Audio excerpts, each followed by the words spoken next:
Hello, kids. Welcome in. It's just past high noon. May I be the first to say a good afternoon all across the Music City. It's a beautiful day, despite the fact that it's raining and it's going down to freezing at some point tonight. It is Monday, October. It should be cold. Halloween's tomorrow. It is Monday, October 30th, 2023. For those of you in Aniana that don't know what year it is. Super Talk 99.7 WTN. We have a little proceeding until about 3 o'clock this afternoon or until they kick me off the radio, whichever comes first. It's episode 444. I'm overmodulating in my headphones badly. I'm just making you aware of that, Bell. Thank you for your consideration on that front. Episode 444 of the proceedings today, and we've lots to do.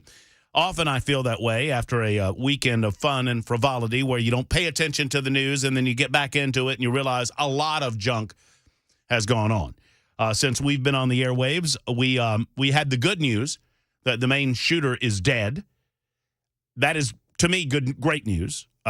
Great news that we do not have to go through the pain, anguish, emotional and otherwise, and monetary resources that would involve a trial of any sort. And good news that he has left this mortal coil and will get his just rewards, I say that intentionally, from God Almighty in the afterlife. But that is news, and I want to talk with you about it a little later on today with regard to what could, should, would, may be done about the issue of mental health. We'll discuss it on the show today.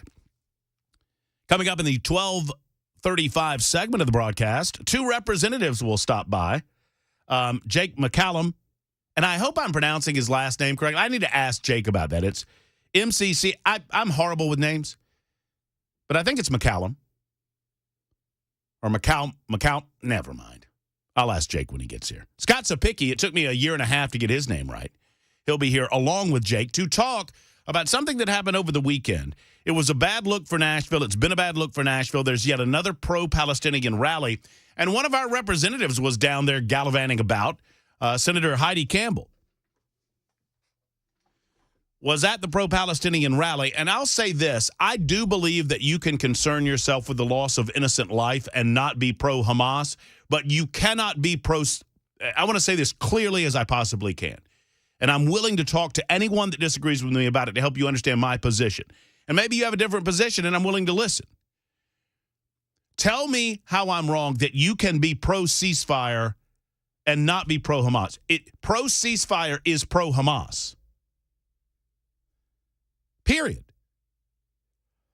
And so all of these knuckleheads that either don't know what they're talking about or are actually pro-Hamas and are trying to hide it are gallivanting about our state and this country, talking about how we're pro-ceasefire. We want a ceasefire, a cessation of hostilities. That's how this has always worked. The bad guys pop their heads out of their holes, literally and figuratively. They shoot good people, innocent people. They pop down back into their holes, and then they start screaming about a ceasefire. And individuals around the world that aren't paying attention or who are pro-bad guy say, yeah, we should have a ceasefire. Death is bad. And in the meantime, they reorganize underneath the ground, and they hide for whatever length of time they're able, and they plan their next attack on innocent individuals.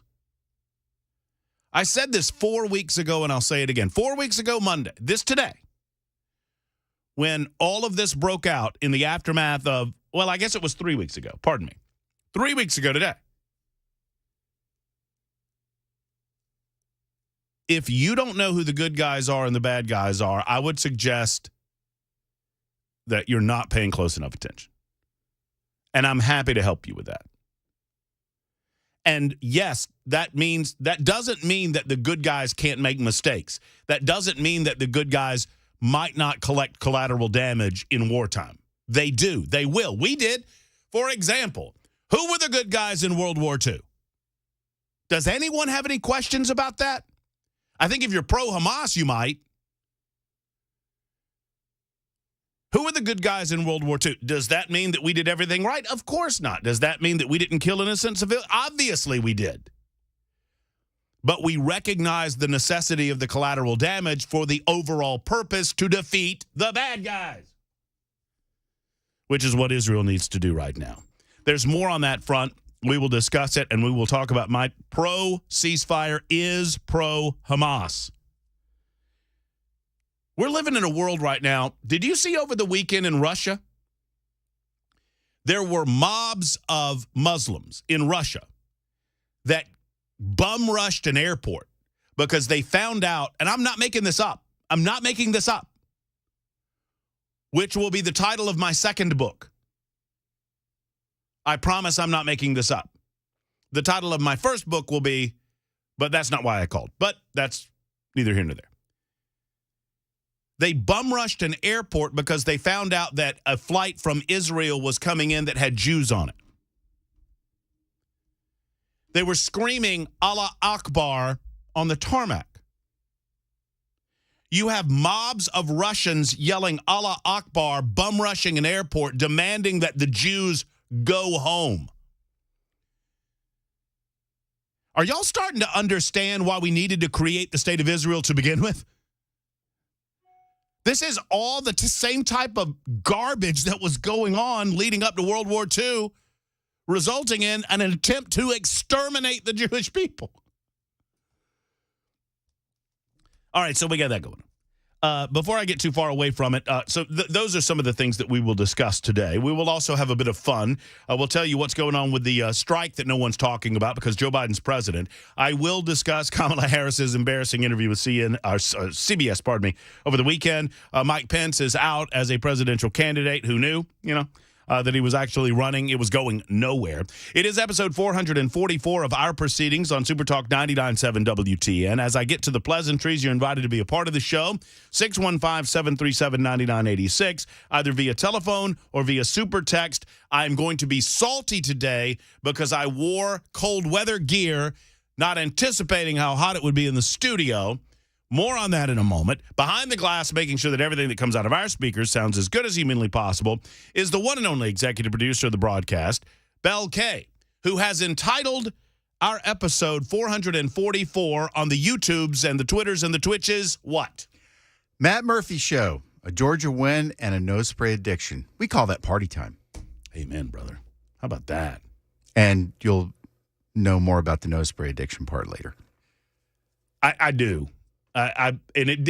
You're funny. But there's more than one relevancy to that statement. Oh, yeah. No, you're funny because as I was watching it Saturday night, I thought, I can relate. I can relate to that. And little did I know that you actually pay attention to the things that I say on these airwaves, that you noticed it as well. I try to pretend that I don't, but, osmosis. How about that Bargatze? Bargatze. It's like Yahtzee, right? Yes. Bargatze. How about Bargatze? He was good. By the way, Dusty Slay, who's a good friend of Nate's, will be on the show a week from today. He'll be coming into studio Monday.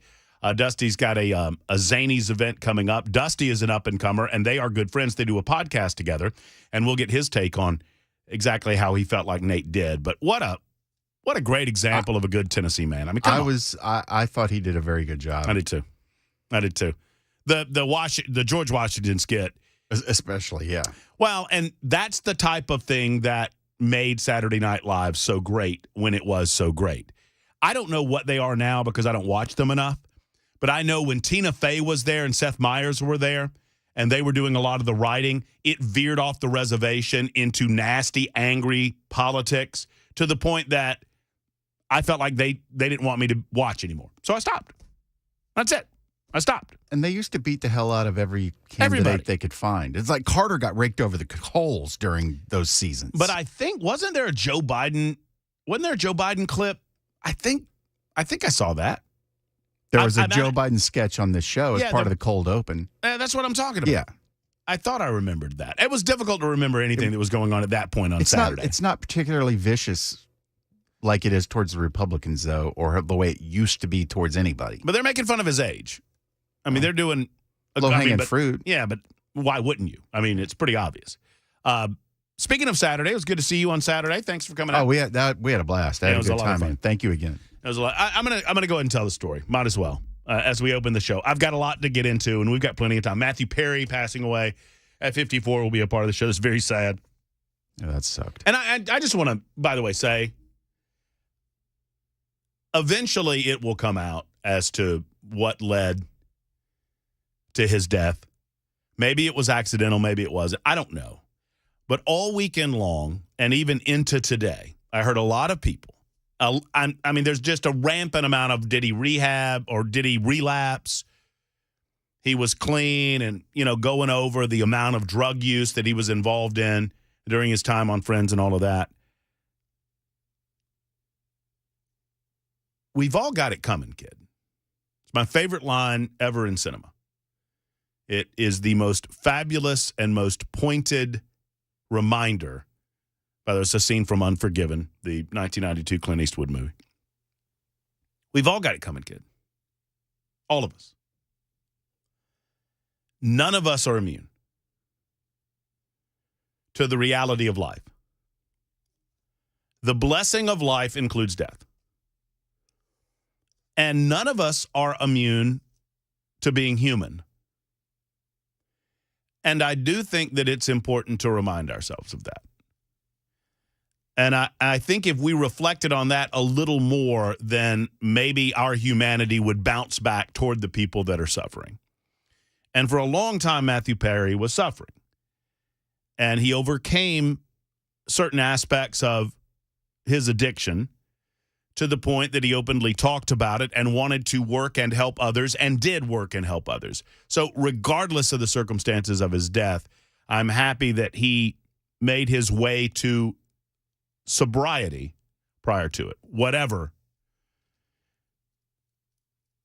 came at the end. Anyway, dead at 54 years old, which, come on, man. That's way too early. Anyway, so Bel Kay and myself and my good friend Dale Jackson, who is a University of Florida fan, met up at the University of Georgia Alumni Bar on Broadway to watch the Georgia-Florida game, also called the world's greatest or the world's largest outdoor cocktail party, although they don't say that anymore. I find it fascinating that they don't say that anymore on ESPN because they don't want to, quote, promote drinking. In the meantime, since they made that declaration that we're not going to call it the cocktail party anymore, the NCAA opened up the allowance for sale of alcohol at college football stadiums. Many, I would dare say most college football stadiums sell alcohol now. You cannot watch a football game without there being a commercial about buying alcohol. Yet, God forbid, we call the Georgia-Florida game the world's largest outdoor cocktail party. But I still do, and you still do, and any followers of college football, they still do. But anyway, I invited Bell out. You were kind of the neutral arbiter, although we really didn't need one. Yeah, that was definitely not necessary in that game. It was beginning of the game. We're watching, and we went to, and I don't want to call them out, but I kind of have to. The Valentine downtown on Broadway is the Georgia Alumni Bar.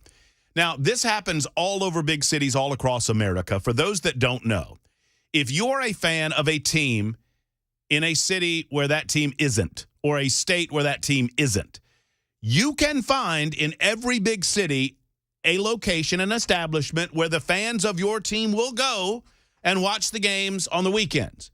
Whether it's the Georgia Bulldogs or the LSU Tigers or, the Washington State whatevers, or any team in the NFL. I mean, somewhere in this town, there's a Pittsburgh Steeler bar where all the fans of the Steelers go and watch the Steelers on the weekends. And I love it. I love it. I absolutely love it. So when I first came to town in 2021, I looked up where the Georgia bar was. I didn't have a home at that point.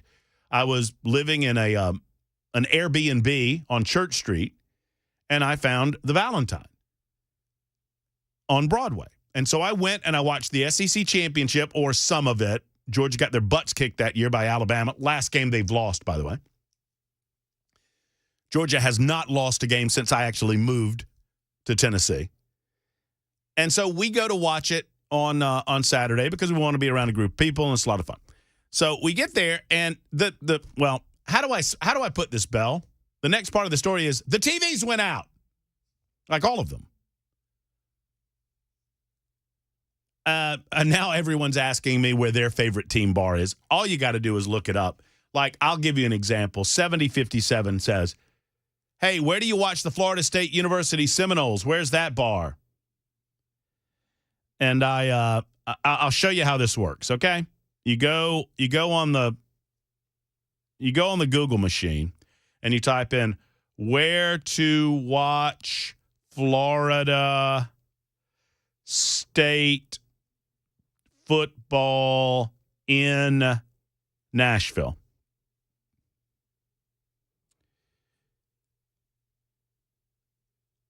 Live Oak is the bar. There you go. So, 0467 says, go your ass back home. I am home. Thank you. I call Tennessee home now, and I hope that pleases you. But I will never be a volunteer fan. Anyway, so these bar locations, they kind of give portions of their bar every Saturday during college football season to the fan bases of these football teams. And they do so knowing – how many people would you say was there, Bill? Before? Well, before the game started, nobody. Before that place was actually packed until the glitches started. Right. So at the beginning of the football game, was there 250 people? I mean, there was people upstairs too. Yeah, so 250 people were there.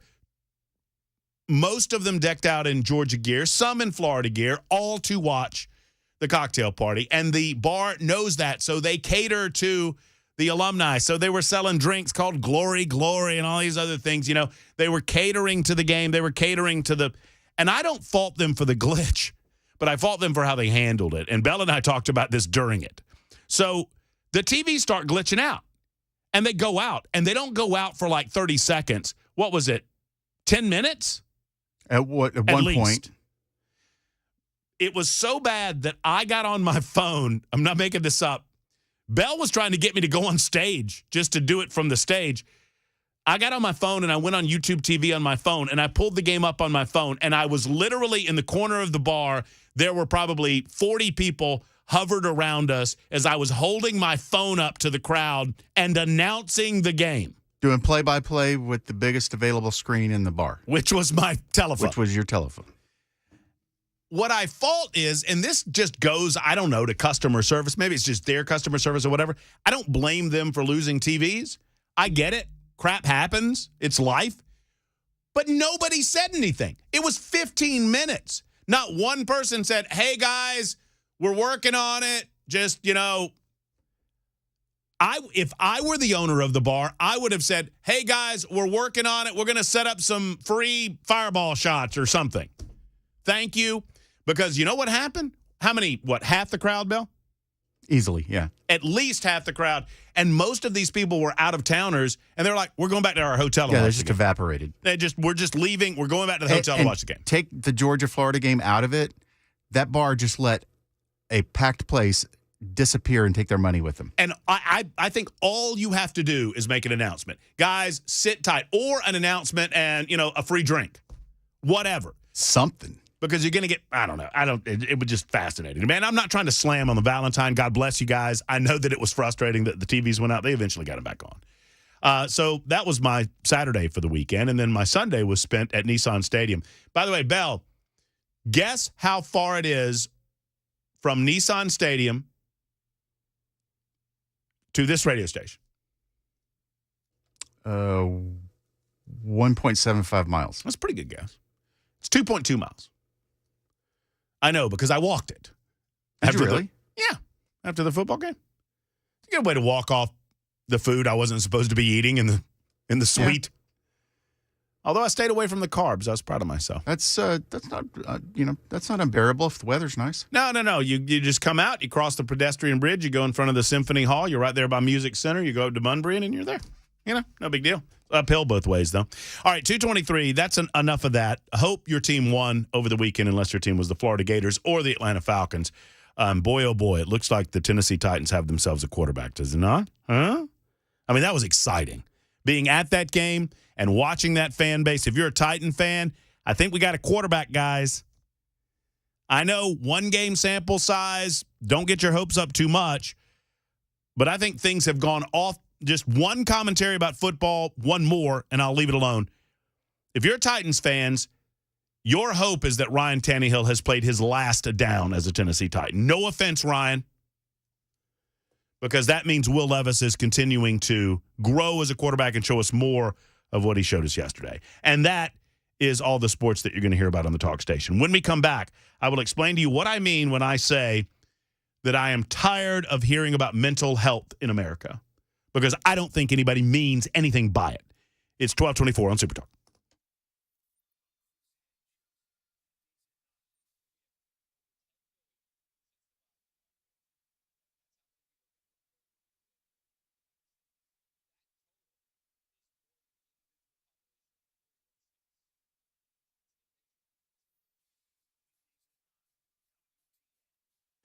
Hey, friends, it's Matt Murphy for PhD Weight Loss. PhD's helping me lose weight, 36-plus pounds and counting. It's the best endorsement I can give you, the fact that I've lost that weight. And they understand that life happens, and they also give you rules for the road when it comes to experiencing life. I mean, I'll give you a great example. I talked to Rachel about this past week, and I told her I was going to be out with my buddies on Saturday. I told her I would be at the Titans game on Sunday, and she just, helpfully, as my nutritionist, as my dietitian, gave me, the pointers. Murph, stay away from the carbs. Go protein and salad, or protein and veggie. Stay away from the chips. Stay away from, it's that sort of thing. Little reminders helping nudge you toward good decisions, even if you find yourself in a slightly awkward situation where there's a big food spread or whatever, and we all find ourselves there.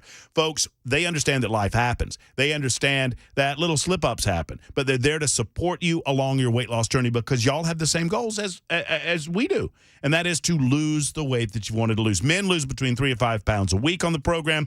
Women between 2 and 3 pounds a week. And don't forget about the PhD guarantee. They'll get you within 5 pounds of your target weight by the end of your program, or they will continue to coach you for free until they do. Go to myphdweightloss.com for more information. I am a big supporter of this plan. Thank you to Dr. Ashley Lucas and the rest of the team. myphdweightloss.com.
Super Talk 99.7 WTN 1230. Hey, look, Sapicki made it up on his own. He's a wise man. No, that's what I was just telling you, that you didn't have to run off. Scott Sapicki will join us in a few moments, as well. I'm hoping Representative Jake McCallum, which I'm mispronouncing his name. It's McCallman. Am I saying it right, Sapicki? Jake's name? Help me. McCallman. That's what I said. But McCallman. That's what? Like Salmon. Only Rusty. McCallman. Right? That's what I said. Rusty. Like the Satanic Verses. McCallman Rusty. We're just going to call them Satanic Verses from now on. Okay, Satanic Verses. That's the way that we can remember the name. Very good. Anyway, we've got those two guys coming up to talk about some of the activities happening over the weekend. This is Magic. Matt may or may not be savage. Go Dogs. Thank you. I appreciate that. That's I don't know what that's in reference to, but I appreciate it. Several of you. Oh no, one super texter, and maybe some of you that aren't that familiar with football wanted to know. I just want to know why the Tennessee Titans were wearing the old Houston Oilers uniforms and helmets on the game on Sunday. They were. Look, if you went to the game, you'll understand why they do that. It's called Throwback Sunday. A lot of teams do it. They announced that they would be doing the old Oilers uniforms twice this year, this game, and I want to say versus the Colts. I think that's right. Walking through that stadium and looking at the number of Love You Blue jerseys, looking at the number of Oilers jerseys, looking at the number of oil derricks on shirts, T-shirts, and the like, you understand why the NFL does that. They do it to sell merch, and they do it. I mean, it's fun, and let me tell you, those uniforms look far better than anything the Tennessee Titans normally wear, and I'm a Titans fan now. I have officially thrown over my Falcons fandom. It was representative yesterday. Anyway, so there's that. When we return, over the weekend, there was yet another pro-Palestinian rally in Nashville. And believe it or not, elected representatives were in attendance. And there are some that are speaking out based on their belief that you can be pro-Palestinian and not pro-Hamas. I'm a little confused about that.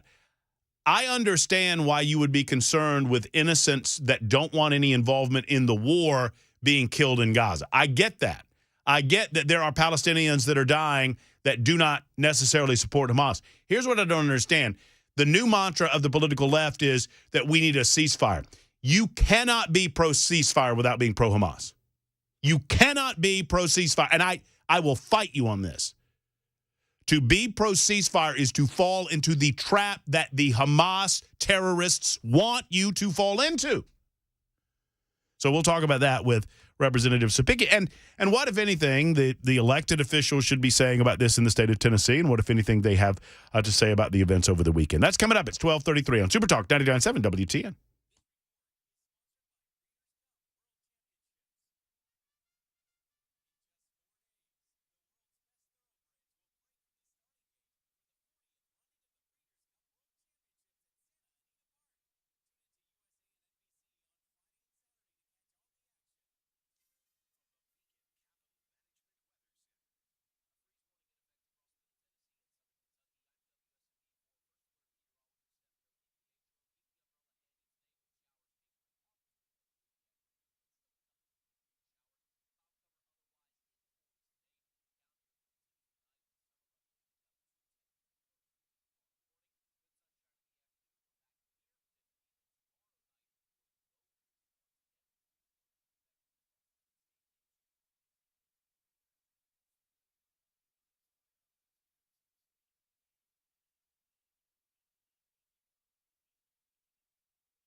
All right, Super Talk 99.7 WTN. I've been meaning to try to do this. I want to do it during the General Assembly because I think it's important that we continue to cover the General Assembly as it does affect our lives in the state of Tennessee. But I wanted to kind of start previewing it a little bit on Mondays. You know, call it what you will, a legislative roundup or whatever. But I wanted to have some representatives on. And I was inspired over the weekend watching some of the activity in downtown Nashville to invite my two next guests. Obviously, you know Scott Sapicki. He's been on plenty of times in the past. Representative Sapicki from down there in Murray County, normally wearing blue jeans and gathering hay. He's in suit today. Hello, Scott. Good afternoon, everybody. How are you? Busy. It never Is it busy? It never stops. Okay. And I think this is the first time that we've had Jake McCalman on, and I don't know why I'm having troubles pronouncing his last name. It should be easy, but hey, Jake. Hey, Matt. How are you? Thanks for coming on, man. You know what, Matt? I'm better now that I've seen you. Stop it. Stop it. Man, you need to run for public office. So he's starting out like that already. Here we go. Well, I figured, like I said, the whole salty comment that I heard on the way over, I got to be on my best behavior. I get grumpy when I get hot, and I'm wearing this big old sweater, and I think I'm going to get hot. I'm going to get hot about this, and I wanted kind of a representative sample. I would invite Democrats on, but they never come. But I wanted kind of a sample of the temperature of the House with regard to some of the things going on more broadly nationwide, and if there's something that the state of Tennessee needs to say from an elected perspective about what's happening internationally, because I'm seeing a lot of pro-Palestinian marches. I'm seeing a lot of what I would consider almost pro-Hamas organized events in the city of Nashville, and I actually saw some elected officials, specifically Senator Heidi Campbell, out at an event over the weekend. And so I thought of you, Jake, just because we saw each other last week. I thought I need to get Jake on anyway, and I'm always thinking about Sapicki over here. Jake, I want to start with you. I mean, did you see the events going on this weekend? And is there anything that the General Assembly ought to say as a body regarding what's going on internationally that affects us so much nationally with regard to the Israel situation? Sure. Yeah, I was at the pro-Israel rally last week. I did see the events over the weekend with a few of the members of the General Assembly attending the pro-Palestinian rally. I think we as a body should be standing for Israel. They're a great ally of ours. When you look at what they've had to endure as a nation, I mean, they need our help. They need our support. Scott Sapicki, you saw Heidi Campbell. You know Heidi.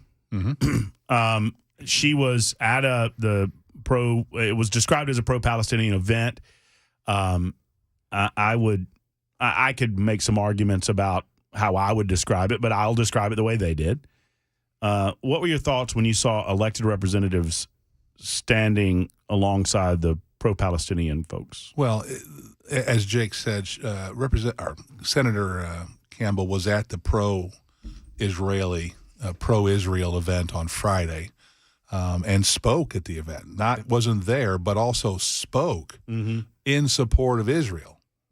And then 48 hours later is standing at a pro-Palestinian. And I agree with you, the way this whole thing shakes out, Matt, is if you're telling me you're pro-Palestinian and you're pro-ceasefire, then that's telling me that you are supporting what Hamas did into Israel. Absolutely. Period. End of story. And for an elected, and I'm going to go out on a limb here, for an elected representative of the great state of Tennessee to be standing with a group of people that supports a terrorist organization of extremists whose sole intent is to eradicate someone because of their religious background is against every bone in our fiber here in the United States. And there should be repercussions for that individual, especially representing Nashville, which has one of the biggest Jewish populations in the state. It's a slap in their face. You know, I'm a free speech guy. I mean, it's what I do for a living. And I think it's what separates our country from so many others, that we don't believe in denying an individual their right to speak, even if it offends other people, even if it just offends our nation's sensibilities. But I see a dangerous trend going on around the world, and that is overtly anti-Jewish speech. And it's not that they make it. That's one thing. It's a lack of condemnation. that frightens me more than anything. I mean, it reminds you of history. Sure. Well, I mean, for me, we've got the freedom to say whatever you want to say, but that doesn't mean that it's right. Doesn't mean that it's morally right. I mean, you have a nation where a people throughout centuries and millennia have been, they've been persecuted throughout history. This is no different. This is just another chapter in evil people wanting to eradicate the Jewish people. What if Heidi was to say to you, Scott, well, I was just there just to see what it was all about? I mean, is that fair? No. And I'll tell you why. Because as volatile as this situation is right now, as a state representative, your being there is an inherent support of that project, right? By her being at the pro-Israel, you say she's supporting Israel, right? As a state representative or a state senator or a congressman or a senator, there is a above and beyond when you show up somewhere that you are in support of something. I go to animal cruelty events, trying to fight against animal cruelty. That means I support those groups who oppose animal cruelty. When you go to an event that is pro-Palestinian and pro-ceasefire and pro-Hamas, even if you just happen to walk by and you stop and you listen and you hear the rhetoric, either you stand up and say, no, that's not right, or you're part of it. And I think by her being there, she is trying to play both sides of the fence here. Listen. Representative Justin Jones, who is, I believe, known to both of you as a member of the House of Representatives. Yeah, a little bit. I think you've heard the name a time or two. He has publicly declared, and Scott, you just directly spoke to this, so I'll start with you. He's publicly declared that we need to be pro-ceasefire in the state of Tennessee. Well, and I've made comments about this already about Representative Jones. It is to me, it's reprehensible that a state representative would do that.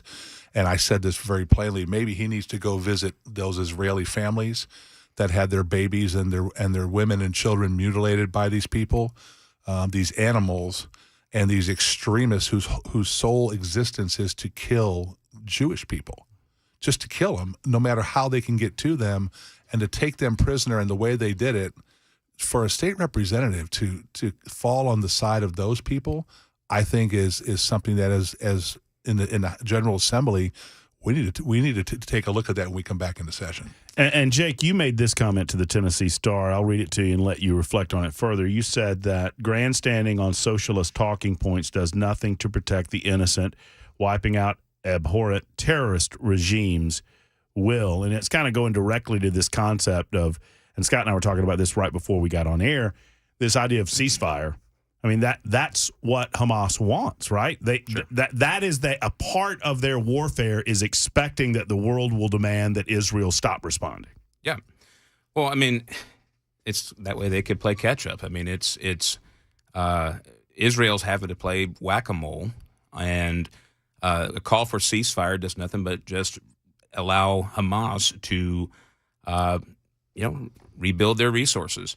I believe that if Israel's going to be safe in their own backyard, Hamas can no longer remain a point of power within that region.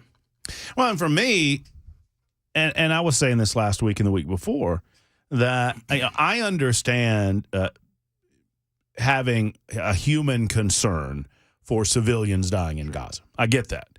And many of those civilians would describe themselves as Palestinians.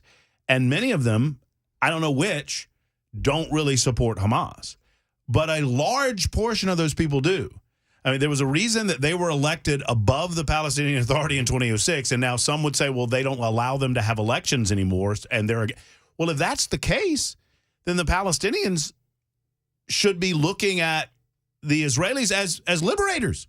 That they're coming in here to liberate us from the dictatorial regime of Hamas, and now at least we can elect the government of our choosing. But that's not what they're doing. No. Well, you're absolutely right.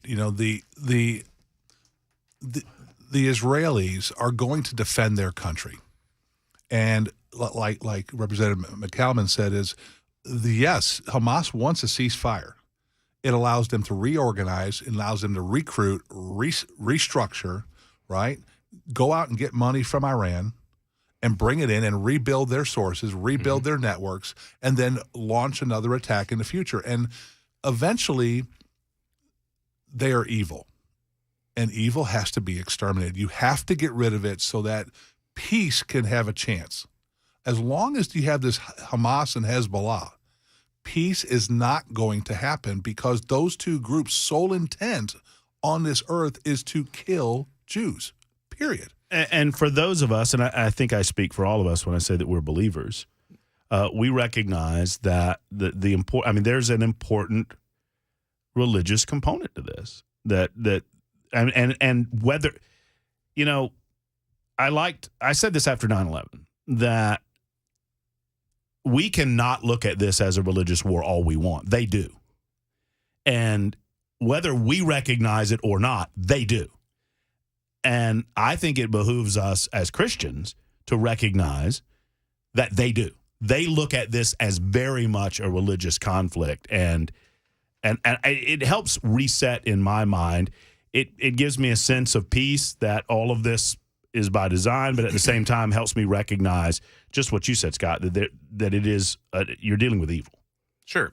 And I mean, we've seen it in history. I mean, you've seen it in World War II. Appeasement doesn't stop evil from progressing. All it does is tell them, okay, well, we can continue on. What stopped Germany in World War II was the fact that we said, we're not going to just allow you to continue to take over territory. We're going to fight back against you. You cannot just say, okay, we're going to have a ceasefire and let Hamas, go to round two. Israel should stamp them out. Well, and to expand on that. Yeah, go ahead. Let's remember, before Israel went into Gaza, they dropped leaflets telling people to get out. Mm-hmm. If you aren't part of this, right, get out. Come to our lines. Come to the lines. We'll identify you. We'll get you through, and we'll get you to the humanitarian aid behind you. The people that are left in Gaza should be the enemy combatants. Yep. But here's the other problem. Egypt has closed their gates. Mm-hmm. Egypt doesn't even want the Palestinians because they know that it's going to cause them problems in Egypt. And Hamas has closed the Rafah gate themselves. They're not even letting people get the opportunity to get the freedom. Well, and Egypt understands what I just look at history for examples of where this has happened before. And in the Vietnam War, one of the biggest issues for the United States of America was understanding who the friendly folks were in Vietnam and who weren't. Mm-hmm. And those that were evil, that were against us, very quickly realized if they hid behind the cloak of, hey, we're friendly, then it gave them better access. I think the Egyptians have understood that for a while, mm-hmm. that they can't discern amongst the Palestinian people who are the terrorists and who are not the terrorists, and so they're like, we're just not dealing with any of this. So they closed their border, right? Kind of like maybe what we should do. And that kind of circling it back to home and to what you guys do in the General Assembly. I think this is only going to exacerbate the issues that we're seeing at the southern border with regard specifically to the really bad people. Now, we need to shut it down altogether. But it's one thing that there are people coming to try to secure a better life. That's one thing. It's another thing that there are people coming that are trying to do bad things, like sell drugs. That's another thing. It is an entirely next level concept that there are literally terrorists coming into our southern border. And I'm wondering if there's anything we in the state of Tennessee can do about that absent a new president, Jake. I mean, we've seen it happen. Every state's become a border state, and this is kind of, is there anything we could do from the state here in the state of Tennessee? I mean, we've sent our opinion to the federal government, but absent a new president, I don't think. I mean, when you have a president that is coming down hard on the state of Texas for trying to secure their own border because the federal government won't do it, and then the federal administration, the Biden administration says, no, open it back up, we're going to sue you. I mean, he's actively, it's not just he approves of the borders being open and all sorts of the fentanyl crisis we've got. It's coming largely from the southern border. They've got, it's not just folks from Central and South America that are coming across this border. The human smuggling issues, the child smuggling issues. Hey, trafficking is a huge issue. Right. We need a change at the top at the federal government if we're going to do any meaningful change and any meaningful securing of our southern border. Final thought on this, Scott? Tough times like this call for brave people. And brave people are going to have to be bold, and we're going to have to stand up on that wall and defend not only Tennessee, but defend the Republic and make sure that the people in the Middle East, the other countries in the Middle East, know that this is Israel's and Hamas's fight. Everybody else stay out of it. You stay out of it, we stay out of it. Jake McCalman, Scott Sapicki, thank you for representing this great state the way that you do, and thanks for stopping by and talking to us about some international politics. I appreciate you. My pleasure. Thanks, Matt. Back in a moment. Murphy Show, Super Talk 99.7 WTN.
I had the last bit of taco soup last night. Man, oh man, it was so good. It was so good because of Savory Spice, because they did it all.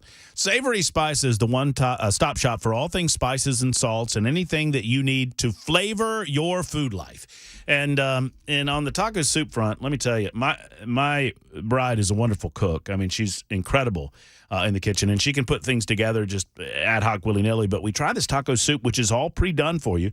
You just add, I mean, it calls for ground beef, but we substituted ground turkey. Tasted delicious, flavorful. Oh, my goodness gracious. The spices in this thing, and good for you. I mean, really, from a dietary perspective, the only thing that, they added some corn in it. But other than that, I mean, it's all good. It's so tasty, too. And as I say, flavorful. Go to Savory Spice, either location. They have the taco soup and other items to develop the chilies and the soups and the stews that we love to have this time of year. As a matter of fact, oh, my goodness, I just thought of something. Chili for Halloween with as cold as it is? Oh, and hand out dollops of chili made by Savory Spice to the kids in their Halloween candy buckets? That's perfect. Thank you, Savory Spice, for yet another fine cooking idea. Savory Spice, 2 locations to serve. Tell them that you want to serve chili to the Halloween trick-or-treaters when you stop by and say hello to the friends at Savory Spice. One location's in Franklin, just off the square. The other's L&L Market in Nashville. Tell Holly or David Matt Murphy sent you to Savory Spice.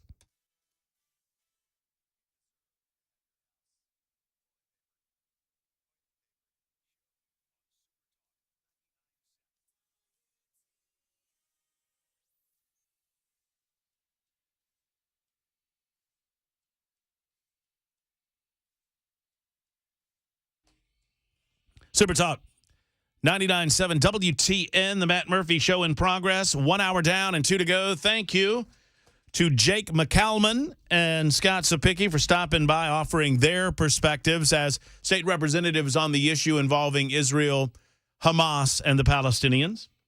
I'd love to hear yours, 615-737-9986, 615-737-9986, either via the telephone lines. They are up and running. Libertarian Lunch is down now, and we're on to other things, up and running on the phone lines and up and running on the super text line as well. 615-737-9986. I just had a wonderful idea, and that is cooking a big old pot of chili using some delicious spices from Savory Spice, and then handing that out to kids on Halloween as opposed to candy. Just put a big slop of it in their Halloween buckets. Why are you shaking your head? This is good. Okay, fine. No, this is a great idea. No. Go for it. Okay, so chili. No, put the chili. Put some delicious Halloween chili in little Ziploc snack bags. Yeah, and there you go. There you go. That'll avoid your house being toilet papered. No. It's fine. The little baggie, that'll help prevent the toilet paper streams all over your house. I was just told very, very recently that there's a Halloween nightmare currently going on at my house right now. So, Meaning?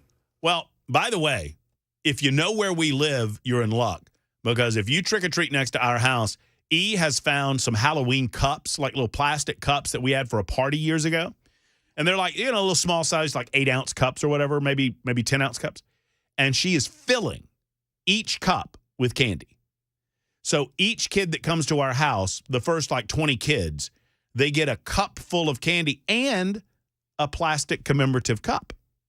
How about that? Yeah, that's winning. That's pretty good. Yeah, I'd take that. I'd take 20 of those. So you're already winning when you stop by the house. Forget the guy. I will be the guy I have an actual, now a lot of people have fake ones. I have an actual correctional facility jumpsuit. An orange. A legit one? Yeah. Really from a correctional facility? I think it's from the Shelby County Correctional Facility. Does it say it on there? Yeah. On the back. That's kind of cool. Like a lot of the people have it says jailbird or whatever. Right. This says Shelby County Correctional Facility. So I will have that on. I will have property of. Right. I will have some boots on, and I will have a machete in my lap. And so I'm telling E I'm going to wear a mask and that outfit, and I'm going to have a machete. And I told her I'm a 3-machete home. I don't know how many machetes you folks have in your home, but I'm a 3-machete home. Well, you got a reasonably large house. You need 3 machetes for it. I mean, what happens if one of the machetes gets stuck in the zombie skull? Exactly. Hello? You got to have backups. Got to have backup machetes. And I have 2 backup machetes. But I told Eve that I would use the dullest of the 3 machetes. I thought that was fair, just in case, there's a mishap. I don't think that's unreasonable. She tells me that I cannot sit there with a machete across my lap tomorrow night in the driveway. Come on. I know. That's what I said. Erica. Thought it was silly. But anyway, we currently have a Halloween nightmare going on involving a baby possum head that I've just been told about. Just the head? Yeah, that's the nightmare part. Ugh. It's the old joke. Do you know what's worse? Belle, what's worse than finding a worm in your apple? Finding a baby possum head in your apple? Finding half a worm in your apple. Yeah.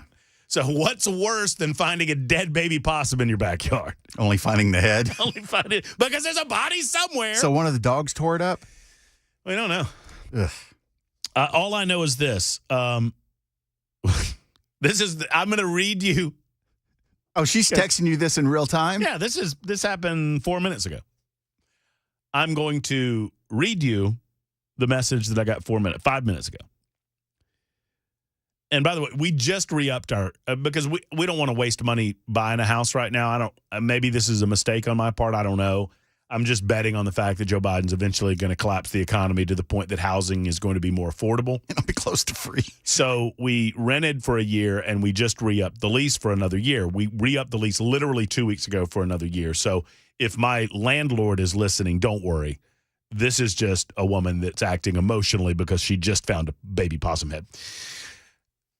Find a realtor. We have to move. And there's like 14 exclamation points behind that. I just had to scoop up the head of a baby possum in our backyard. The dogs were going wacko about a pile of leaves, so I went out there. I have no idea where the body might be. Frowny face, crying frowny face, crying face, angry face, crying face, scared face, crying face, shocked face. There you go. That's a little intense. Keith had a good question on the super text line. It's like, are these assault machetes? Well, I mean, they can be. Well, if they're not, you're okay. But if they're assault machetes, yeah, well, I mean, they're not. They're just souped up to look like assault machetes. They're just scary looking. Yeah, they're just scary looking. They're not really scary machetes. But that is a good question. I did have a friend of mine, a listener in Birmingham, made me. It's a homemade machete. It's like a real one, or it's really cool. It's like metal and edge. I mean, he did the metal himself. He sharpened the metal himself. He did it's like a thick rope spun handle on it. It's really, like something you use in the jungle when you're whacking through foliage. Heck yeah, man. Or zombie skulls. Has it got an edge on it? Is it sharp? That one I would not pull out for any reason other than to kill zombies. Gotcha. Or other creatures, because that one is incredibly sharp. You didn't kill any baby possums with it, did you? No, I didn't cut off any heads, although I don't know what's going on there. So, yeah, I responded. This is not the way you respond. So that text came in. My response was, LOL. Sorry. Well, that's supportive of your mate. Well, I mean, what am I supposed to do? And that's what don't worry, honey. I'll take care of it. That's an open-ended statement enough that you don't. Yes, you are. You know you will. You're going to do whatever it takes to make sure she's happy. I mean, does it involve actively searching for a dead baby possum body? If it means making her think that it does, then yeah. I mean, I mean, if you're saying after I get off work, will I make myself a drink and wander in the backyard for 30 minutes? Yes, I'm all in on that. But other than that, I'm not doing any of it. I want to make sure, and I appreciate Matt. Matt, if you're still listening, Matt has responded forcefully to my take on the Israeli-Hamas war. And I want to respond to this. I requested that Matt call into the show to try to have a reasonable conversation. And I mean this when I say that I would love to talk to somebody that believes in, quote, free Palestine, because I don't understand what that means. I genuinely don't. I don't understand what it means to say free Palestine. I think I know what it means. I have my version of what it means, but I don't know what you mean when you say it. For those who are saying, and I will stand by this, for those who are saying that we need a ceasefire now, being pro-ceasefire, whether you know it or not, is being pro-Hamas, because you are falling into the method of war that Hamas prefers. They stick their heads out of the hole. They kill as many Jews as possible. They go back down into the hole, literally back down into the hole, into the tunnels, and they hide under innocent civilians, and they expect that your humanity will prevail, that your humanity will get the better of you, that you will not want to risk the death of, quote, innocent people in order to root out Hamas, the terrorist organization. They literally hide under schools. They literally hide under civilian populations for that purpose. And so for Representative Justin Jones to run around screaming pro-ceasefire here in Nashville, yes, what was it? This weekend he did it. You're either pro-Hamas or you're ridiculously naive. Which is it? Justin Jones called for a ceasefire between Israeli forces and Hamas terrorists in a Saturday post. Israel has every right to defend itself from the evil terrorists who are seeking to end its existence. Grandstanding on socialist talking points does nothing to protect the innocent, said Jake McCalman, who was just on our show. The ridiculous post made by Justin Jones went this way. When we said protect kids, not guns, it does not just mean kids in our country. It means protect kids, not guns in Gaza and Israel. It means protect kids, not missiles. It means protect kids, not bombs. The only morally consistent position demands we support a ceasefire now. Correct me if I'm wrong, but does Israel not have extreme gun control in their country? Yeah, absolutely. So they were protecting kids, not guns. Yep. And kids got killed. Yeah, there's only one country in this scenario that believes in the types of gun control that Justin Jones believes in, and that's Israel. And how many thousands of people got, what was it, 1,300 people got killed? I think it's up to 1,400 now. 14, well, okay, well. I have repeatedly invited Brother Jones on this radio show. I've even agreed that I won't bring up the fact that he has been credibly accused by a former colleague of his of covering up multiple sexual assaults in the summer of 2020. I've even agreed not to bring that up to him. You know, he was accused of covering that up because he said it would look bad. He was working as an activist at the time during the, quote, Summer of Love. He was acting as a BLM Antifa surrogate on the state capitol steps of the state of Tennessee.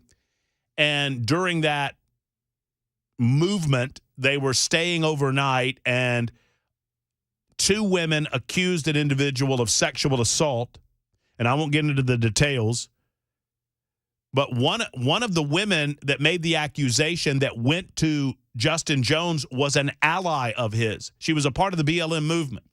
And she accused Justin Jones of covering up sexual assault because he said it would look bad for their organization. It would look bad for them. It would deflect from their purpose. Hashtag me too. So I've even agreed not to bring that up to Jones if he would come on the show and defend himself about any of this. And he refuses to do it because he cannot intellectually do it. I am not pretending that I'm right every single moment of every single day. Now, I think I am. Obviously, I do because it's me. But I'm willing to have intellectual debates about all of this, and I'm not afraid to do that. Justin Jones is, because he's not an intellectual. He's not. He's a sloganeer. He's a sloganeer. Free Palestine, sloganeer. Protect kids, not guns, sloganeer. No justice, no peace, sloganeer. There's no meat there. So when you say that the only morally consistent position is a ceasefire, what you are acting as a pro-Hamas agent. That's the way they want all of this to go. They pop their heads out. They kill 1,400. You try to respond, and the world says, no, we must have some sort of proportionality. We must be morally superior. We can't do all of this. Ceasefire now. People are dying. In the meantime, you designed it that way. You designed it that way. If you're Hamas. And you're dependent on allies like Justin Jones.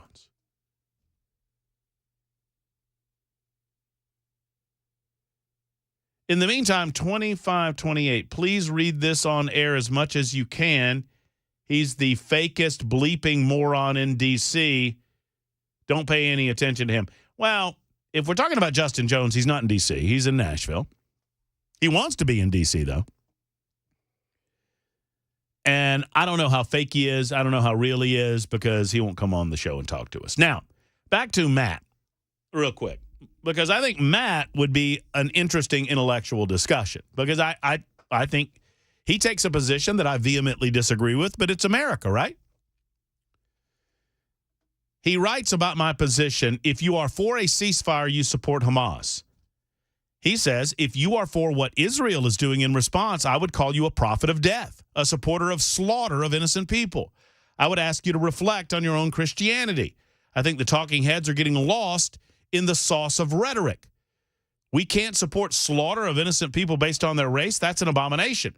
So we're ready to publicly condemn Netanyahu for this weekend, making it public the Palestinians are Amalekites, and they need to be dealt with just like in the Old Testament through genocide. You support that? I do not.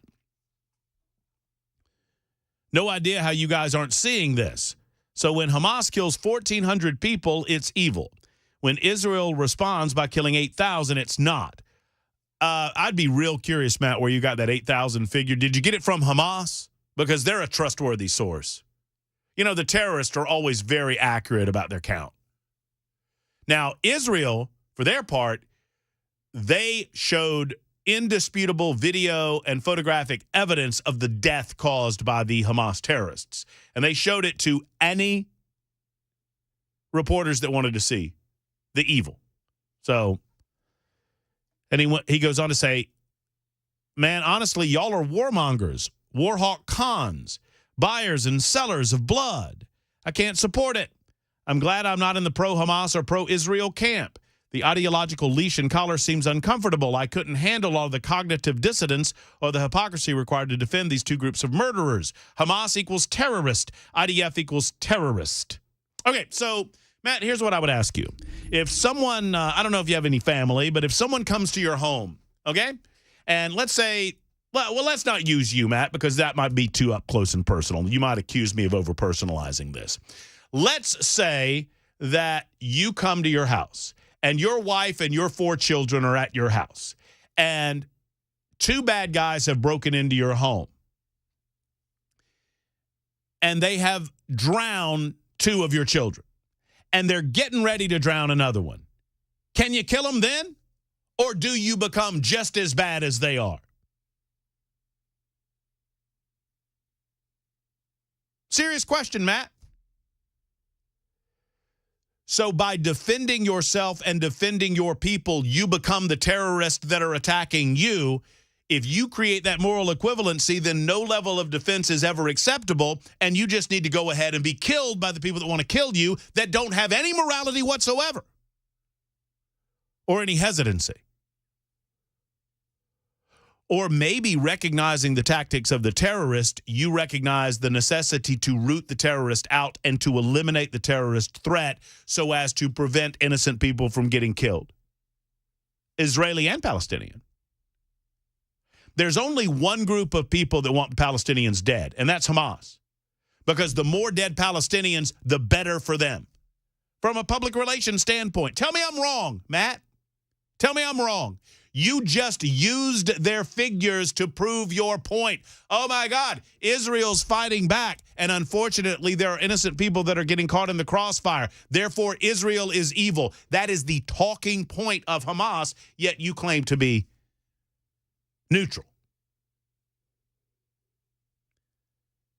No Israeli forces were killing Palestinian people in Gaza prior to October 7th. Well, let me put it a different way because I don't want to get accused of over-generalizing. Israeli people were not actively hunting down Hamas in Gaza on October 6th. They are doing so now in response to the atrocities committed and perpetuated by Hamas. There's only one aggressor. Does that mean that Israel is perfect? No. I would suggest, Matt, that by your logic, you're saying that the and if you're still listening, I'm really sincere when I say this. Were the American forces fighting against the Nazis evil too?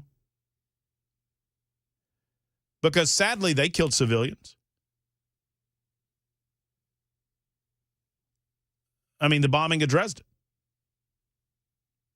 was a hotly debated topic in the midst of the war.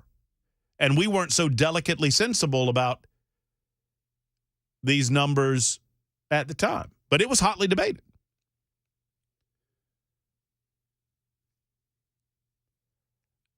And thank you, 8367. I would suggest that that is the case, that we got coyotes well, I got a fence, though. I don't know how the coyote would have gotten in. It's being suggested to me that a predator just got the body and left the head for us. Hopefully that's the case. I'm sorry. I circled back to the possum story. All right, it's 124, Super Talk 99.7 WT. And if you have any thoughts on this, Matt, if you have any response to Matt says that the Israelis are just as much terrorists as Hamas.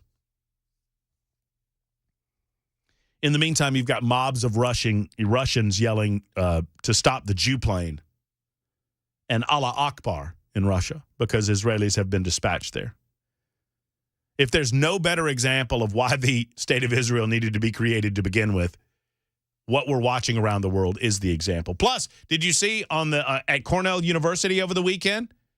They had to shut down portions of Cornell University because on the Cornell University, on their Facebook landing or where they post stuff for the university, they were having a discussion about all of this, and it basically devolved into a kill all the Jews discussion and how someone needed to they have a Jewish hall where Jewish students congregate, where they meet,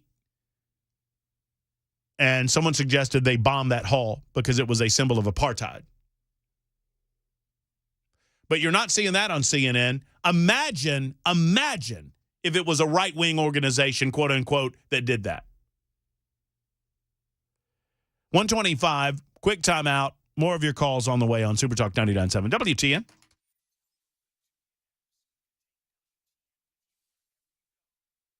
Hey, friends, it's Matt Murphy. Efficient heating and cooling now more than ever. Friends, Jeff Eddy's ready.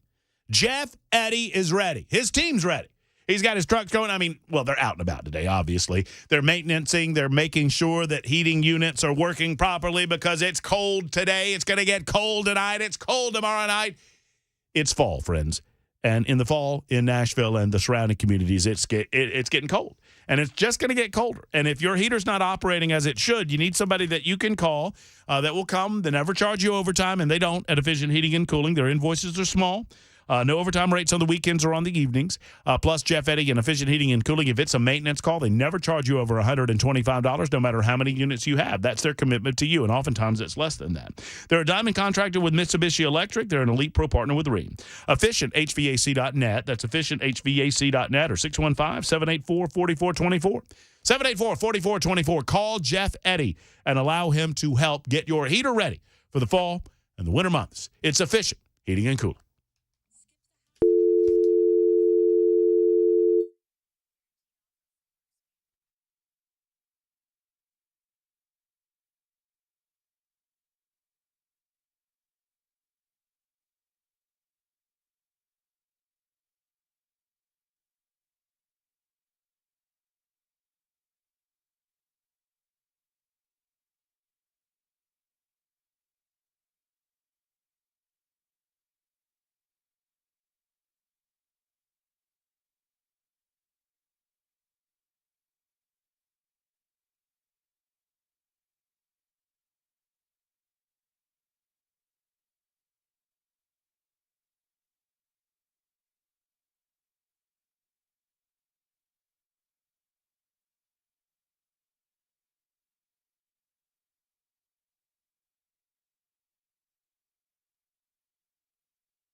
Super Talk 99.7 WTN.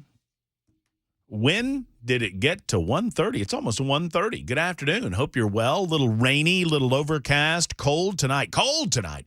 I love what the weather's going to do. Do you get trick-or-treaters? I know that you hide out in your room and you don't deal with them. No, I don't. We leave the light off and set up bear traps. And by the way, I've been to your house. If the lights are off, that would be a scary-looking place. Yeah. I would not go there. I would not. It's recessed a little bit, so you got to. It is. So you got to go through the trees and the down the driveway. And plus, you live on a pretty busy street. You wouldn't get hit. I don't think you get trick or treaters anyway, would you? We might get some, but I mean, because there are a lot of families that live on that street. But I think that helps limit it. You keep. Which one is it? Sammy Davis? No, Sammy Davis Jr. is the one-eyed. Sammy Davis Jr. the second is the one-eyed. I never remember the name of the other one. Cerise. Yes. Cerise is black. Yes. Protect her. Oh, yeah. They don't go outside ever. Yeah. Ever, for any reason. That's good. So you got Halloween tomorrow night. It's going to be nice and cold, which is a good way to celebrate. I mean, it's a symbol of the fall season, and I love it. And I hate every single one of you retailers. I don't begrudge you. Do what you got to do. But all of you that got Christmas crap out, I hate you. I hate every single one of you. Yeah, but it's Christmas stuff for next year's Christmas. Right. And I know that I'm late to the game hating on you because it's the end of October, and now we've come to expect it because nobody respects Thanksgiving anymore. But Thanksgiving is a perfectly good holiday that gets jumped. Now everybody goes straight from Halloween to Christmas, and it's gross. Well, as soon as Halloween is over, the Easter decorations go up. Well, that's true, too. Melissa, I'm going to get to you in a moment, but I just looked at the clock, and I'm trying to keep on time. So hang in there. We'll talk about Jerusalem, Hamas, and the rest as we continue. Plus, Kamala Harris had an interview over the weekend, and some of the quotes are absolutely fabulous. We'll play them for comedic effect coming up in a moment on Super Talk 99.7 WTN.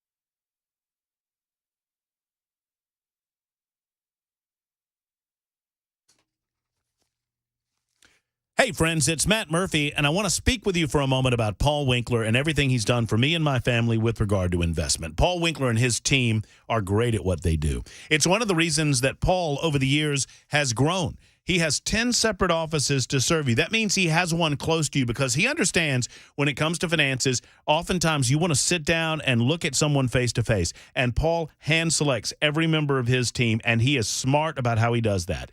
I've been impressed with Paul Winkler's knowledge of the financial world. I love his approach to planning and investment, and he imparts that approach to his team members in his 10 separate offices. Plus, Paul Winkler has me as a client. He has me as a client because I believe in the way he does business. Now, I get paid when these advertisements air, and I'm legally required to tell you that because Paul believes in following the law. He does it in every aspect of his business. Set up a free 15-minute telephone consultation right now. Go to the website, paulwinkler.com, or give him a call, 615-851-1950. 851-1950. It's Paul Winkler and paulwinkler.com.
Super Talk 99.7 WTN, Matt Murphy and you. Thank you for being around. 136. You're invited to call 615-737-9986. 615-737-9986, as Melissa has done out of Crossville. Melissa, thank you for your call. Thank you for your patience. Good afternoon. Good afternoon. How are you? I'm doing well. I hope you are. I am too, thank you. Socked in with fog up here, but all is well. Is it froggy in Crossville? Is Crossville, are y'all on the plateau? Yes, okay. On the plateau, on the top of the plateau. That's what I thought. Yes. Yeah, it gets foggy and cold up there. Very foggy. It's cold. Well, that's good, though. That's good. The reason that I called, 500 years before the birth of Christ, the prophet Ezekiel told Israel how many days they owed the Lord before they would be restored, because they had been scattered among the nations. And so biblical scholars that know much more about the Bible than I do have done the math. And those days, they were, I believe, 143,000, some other number, But I know it's 143,000 days from the day of the prophecy that was given. Well, that day happened on May the 14th, 1948. And that day was predicted 500 years before Christ was born. So the Jews are God's chosen people. God's going to have his way, whatever happens. And, these people can opine. They can, ceasefire, this, all that, whatever. This is Israel. This is Jerusalem. And these are the Jews. So, when I realized this, that's when I kind of started, when I came to faith. I said, yeah, this is true. This Bible is true. I can count on it. What the prophets say, you can number it. And God's math is perfect. So, Justin Jones, honey, you just prat along. What's going to happen is going to happen. Melissa, thank you for the call and the perspective. I do appreciate it. I understand the sentiment. I understand the feeling that many of us have, especially from a religious perspective, that all of this has been laid out and prophesied. But I'm also hesitant to accept that as the end of the discussion. And not that I'm disagreeing with you, Melissa, I'm not, but that doesn't mean that we shouldn't respond in real time. It reminds me of, it's an old joke. I've told it many times on the air. There's a flood coming, and a believer, a faithful man of God, prays to God that he will protect him. And as the flood is on its way and he's hearing about it on the news, a guy pulls up in front of the guy's house in a truck and says, "Hey, man, flood's coming. Get in the truck." And the guy says, No. I've prayed to the Lord, and the Lord will provide, I believe. And so the guy gets in his truck and goes on. And the flood waters, here they come. The flood's coming. And several hours later, the waters are literally in the street. And a guy comes up in a boat. Says, "Come on, man, get in the boat. Flood's coming. Flood's here. Let's go." No, I'm a believer. God will provide for me. And eventually the flood gets so much that he has to go to the upper floors of his house. He's on the roof, and a helicopter comes over, and they drop a rope down. And the guy says, "Get on the rope. We'll save you." "Come on." He says, "No, I believe in the Lord, and I believe the Lord will provide for me. The Lord will save me." And the flood keeps going, and the guy drowns. And before you know it, there he is standing before the Lord in heaven. He said, "The Lord, I've been a faithful servant all my life. I've believed in you and spoken the gospel all my life. And yet here I am. What happened?" And God said, "I sent a truck and a boat and a helicopter. What else did you want me to do?"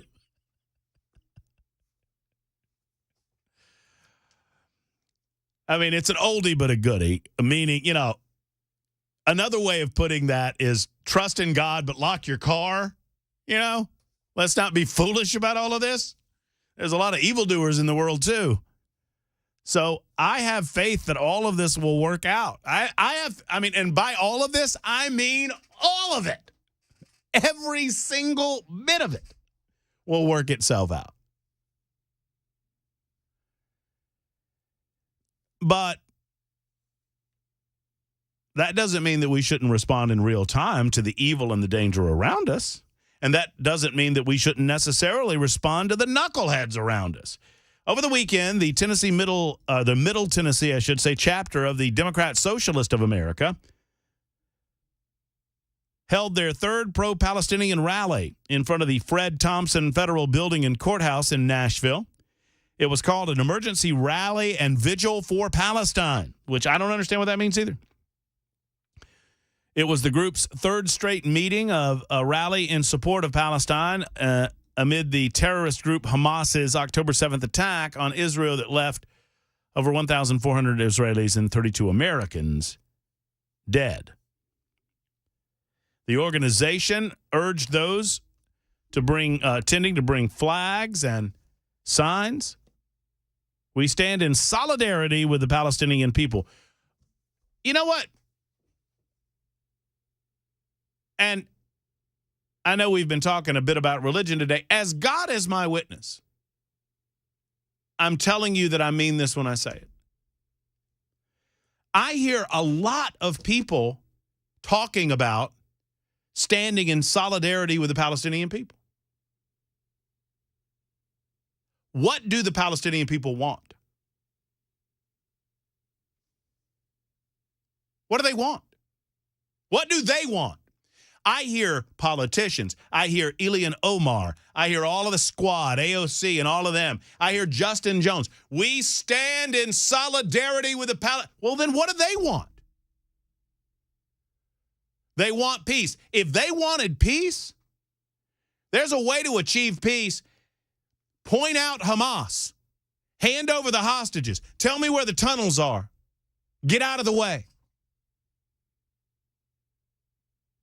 The reality is, I don't believe the Palestinian people, at least the majority of them, want peace at all. I think they want to destroy Jews. Now, I could be wrong. I could be proven wrong. What do they like to say on the other side? I'm just asking questions, guys. I'm just asking questions. All of these American politicians are telling me that they stand in solidarity with the Palestinian people, yet none of them tell us what the Palestinian people want. Oh, they want peace. Bravo, Sierra, they want peace. Turn over Hamas, you get peace. Turn over the hostages, you get peace. Elect a government that doesn't have in its mission statement the elimination of the Jewish people. You get peace. There's only one organization, there's only one group of people that seems to want peace.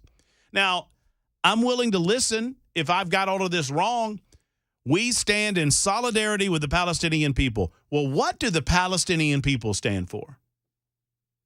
Because they elected an organization in 2006, they elected an organization whose mission statement was to kill all the Jews.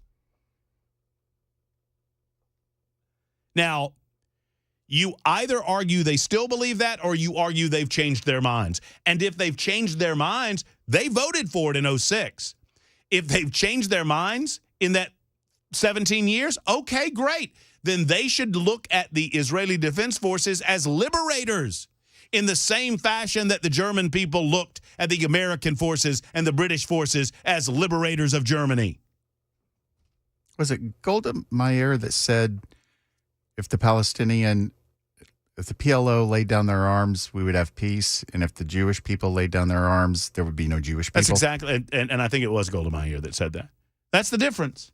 It's not that hard to understand.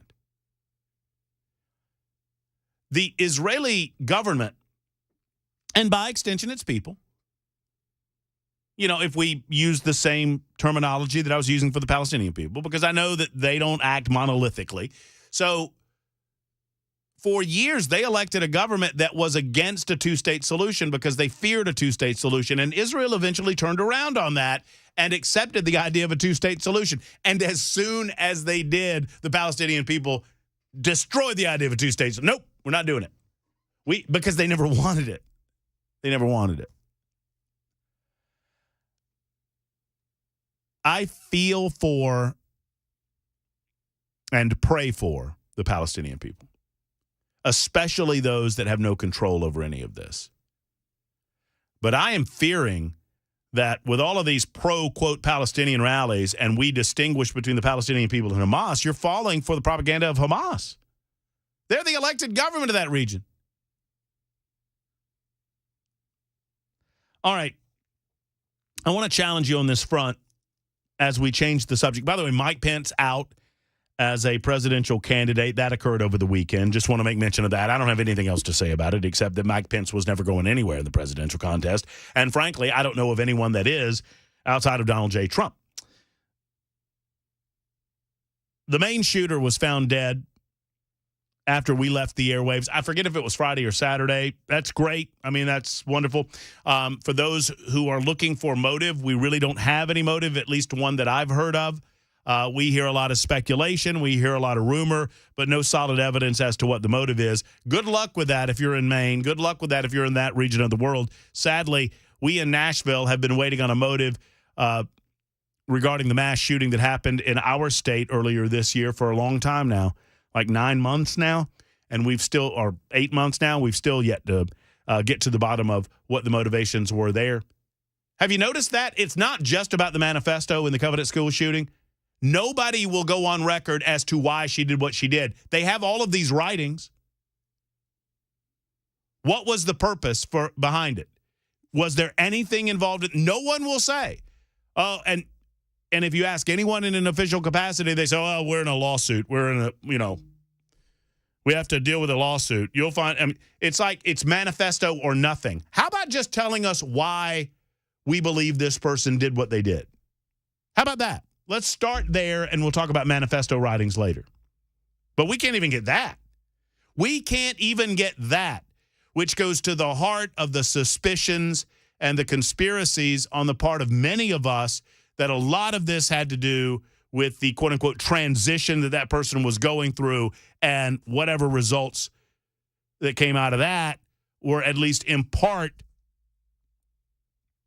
a causal factor of what she did at the Covenant School.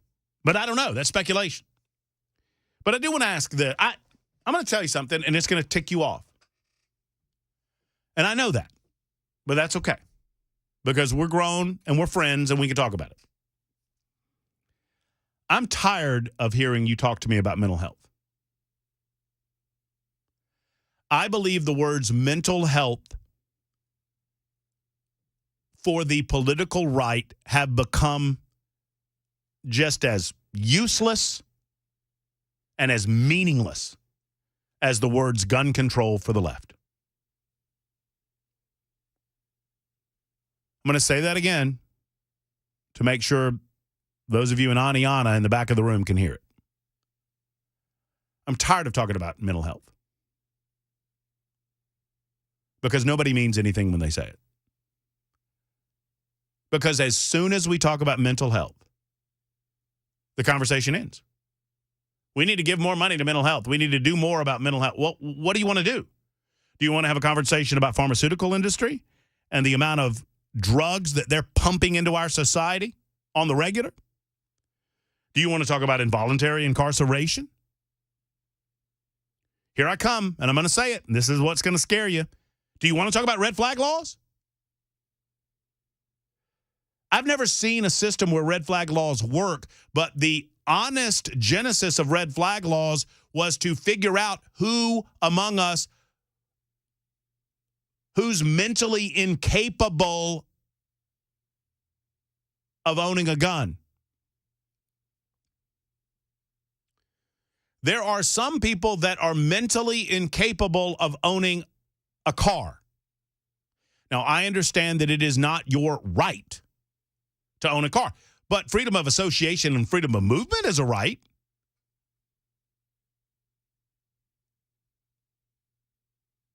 anytime we talk about mental health when it comes to issues involving mass shootings, that's where the conversation ends. It has become as meaningless to me as someone saying gun control to me. I mean, am I wrong? Am I wrong? No politician goes any further than that. Oh, we need to talk about, what do you mean? Do you mean, because when you talk about it and people say, well, yeah, we need to anyone diagnosed. Let me ask you this question, because I have more faith and respect for Second Amendment purists that say that crazy people should be able to own guns than I do for people who want to talk about mental health, but then won't tell me where the dividing line is. Because if you talk about mental health, if you accept the premise that some people are too crazy to own guns, then we need to figure out who those people are. And that always devolves into a conversation about, well, we shouldn't let judges do it because judges are activists, or we shouldn't let psychologists do it because psychologists are liberals and they're just after your guns. Well, then what are we talking about then? Or in an open society like ours, we're just willing to accept that some things like Maine just happen. I was inspired to have this conversation with you, as heavy as it might be, based on a comment that I heard over the weekend that someone said, you know, with as a lot of his neighbors recognized that he had mental issues, why did none of them step in and find someone in authority to go check on him and to make sure that he didn't have access to guns? Well, that is a red flag law. That's a red flag law that all of us just argued vehemently against in the state of Tennessee. So either you believe that crazy people shouldn't have guns or you don't. If you believe the Second Amendment is the Second Amendment, I've got respect for you. I understand that argument. What you're saying is that based on our desire and our need to defend ourselves, that these things are just going to happen from time to time. And if we infuse more guns into our society, then we can prevent them that way. I have respect for that argument. And I'm not saying I'm taking an argument on either side. I'm observing that the words mental health mean nothing. And I know that makes some of you mad, but it's true. I may be mean, but I'm not wrong. It's 1:54 on Super Talk.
2:01, I'm Mac Maury with your top stories. A cold and wet start to the work week, 45 degrees and cloudy. A freeze warning beginning tomorrow in the mid-state, starting at 3 a.m. Complete weather forecast just a few minutes away.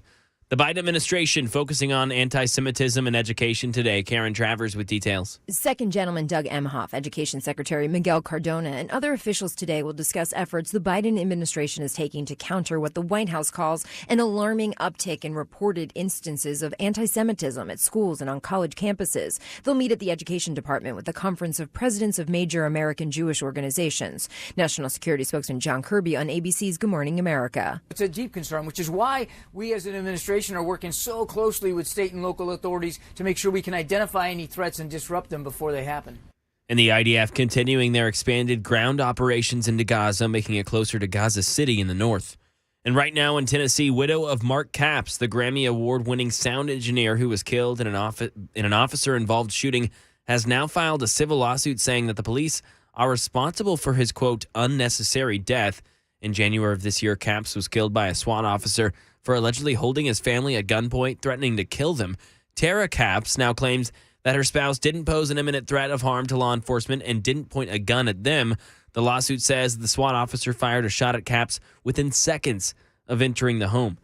In a court appearance for the man accused of murdering a young boy in suburban Chicago, police say he did it because the child's family is Muslim. Sherry Preston. 71-year-old Joseph Chuba did not address the judge and barely looked up during his court appearance on Monday. His lawyer entered not guilty pleas to murder, attempted murder, and a hate crime for the stabbing death of a young Palestinian-American boy and his mother earlier this month. The boy's mother, who survived the knife attack, told police that her landlord was upset about the Hamas attacks in southern Israel and that he became enraged when she told him to pray for peace. Her son had just turned 6 years old a few weeks before he was murdered. And that is the latest news. Weather's next. I'm Mac Maury, WTN News.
Here we are. Here we go. Matt Murphy Show, Super Talk 99.7, WTN, final hour of our day. We'll hand the baton, the microphone, if you will, to Brian Wilson.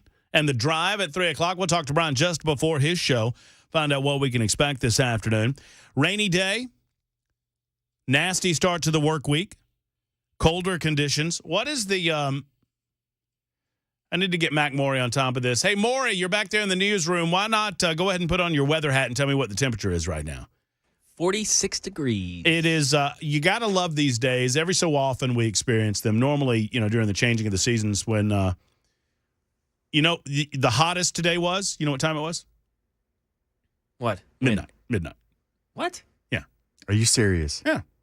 What was the temperature? It was like 60 at midnight. Wow. Or I can have that slightly wrong, but Yeah, so it was like the temperature was going to go down all night, and it was going to stay down because the cold front. So the hottest it was at 12:01. Love those days. Love those days. I don't know that I wore the proper attire, but I'm gonna go ahead and ask. We'll get to calls momentarily. David, Lindsay, hang in there. Maury, I don't expect that Belle K knows. Did I tell you where this is from? I did, didn't I? You know where this sweater that I'm wearing? No. I don't know.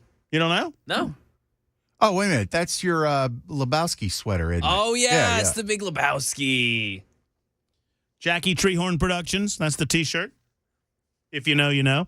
My buddy... the dude, man. My buddy Grant and family, Jenny and Grant, bought me this... oh, that's great. This sweater, and I've been looking forward. I mean, the first day that it was under 50 degrees, I was wearing the thing, and boom, here I go. So thank you to you guys. He also... I also got a present based on something that we talked about 2 Fridays ago. And I just want to briefly share this with you, and we'll move on to more important things. So Grant is a loyal listener and viewer of the show. You know, we're up on Super Talk TV, YouTube, Facebook, Twitter, Twitch. You can find us there. Hello. I heard Dan Mandis this morning predicting that these stupid mic arms would be gone from the shot in days. So that's good news. Well, there are 365 days in a year. Just pick one. Just pick one randomly.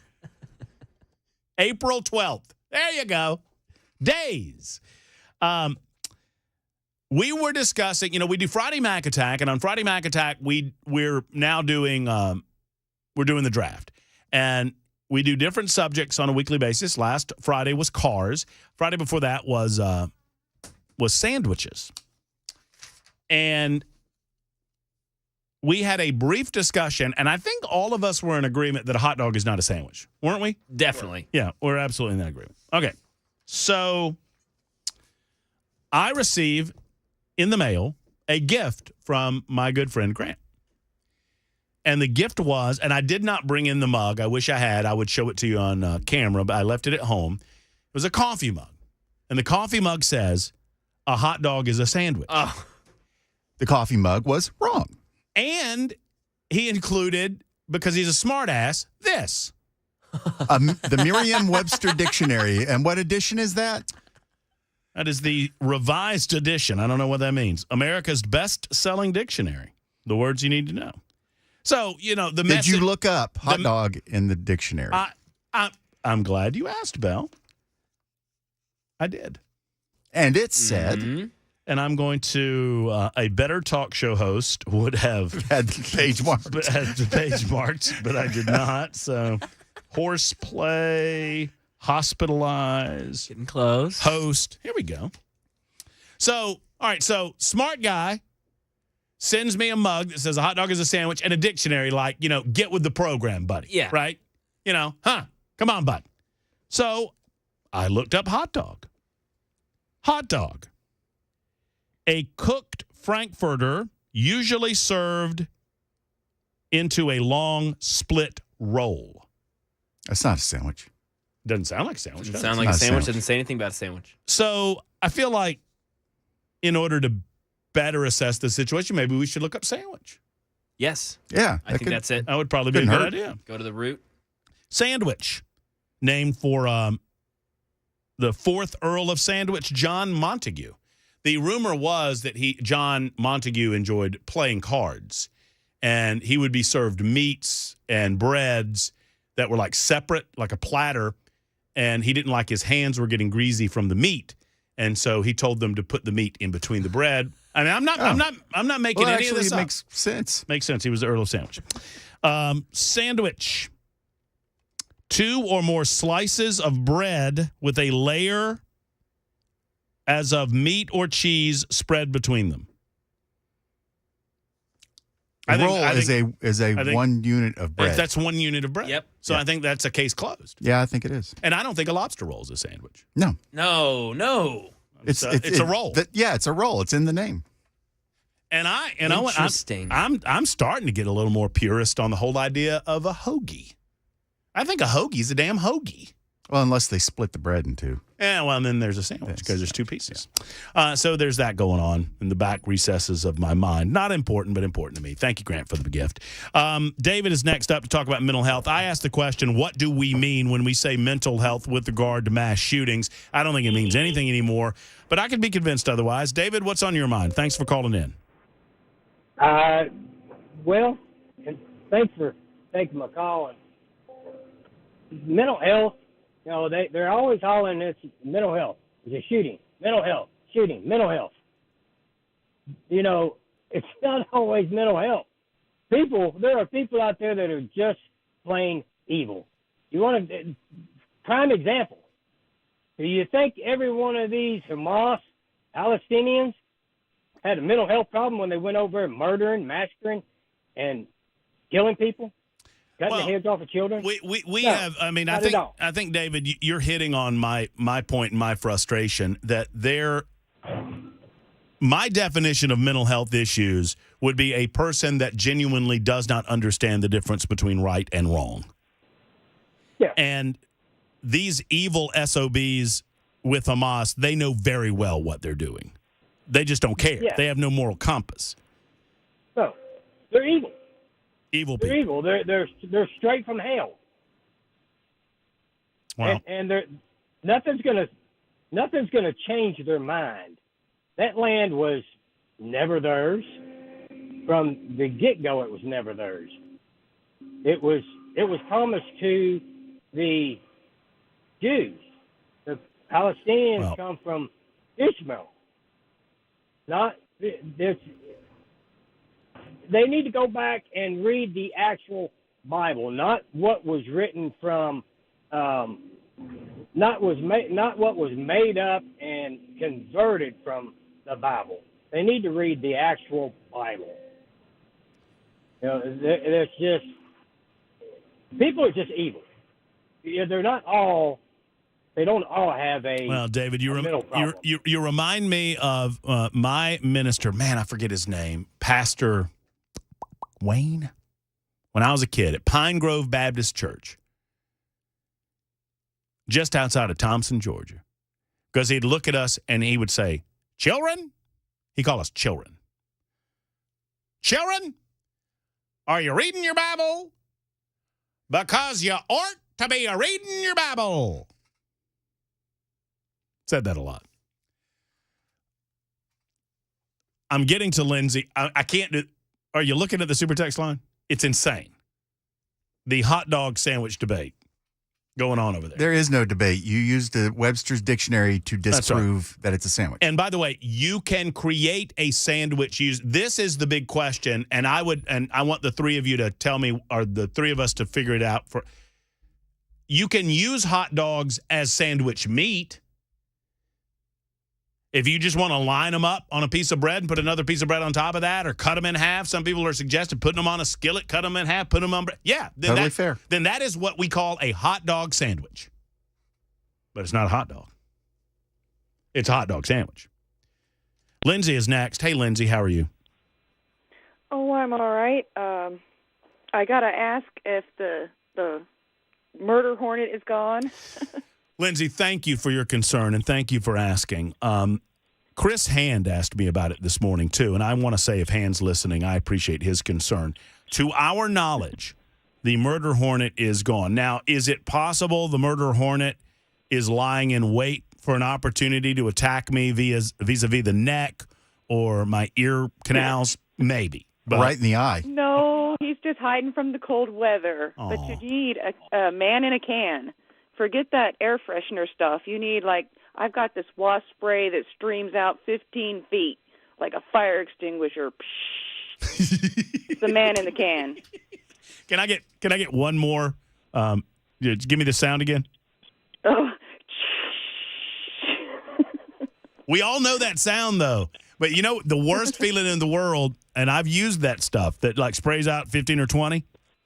Have you ever had it where you've used a little bit, enough of it where it doesn't give you the stream like you wanted, and you're immediately thinking, "Oh my God, the wasps are now going to kill me"?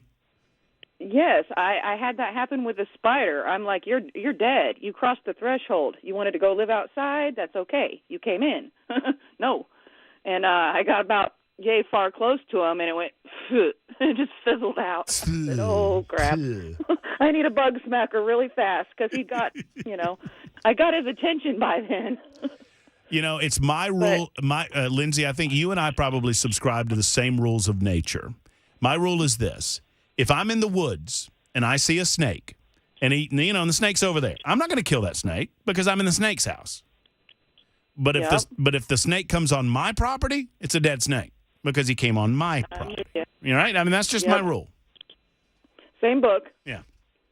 I did want to bring up mental health real quick. I lost my brother 3 years ago to the very pills the doctor prescribed him.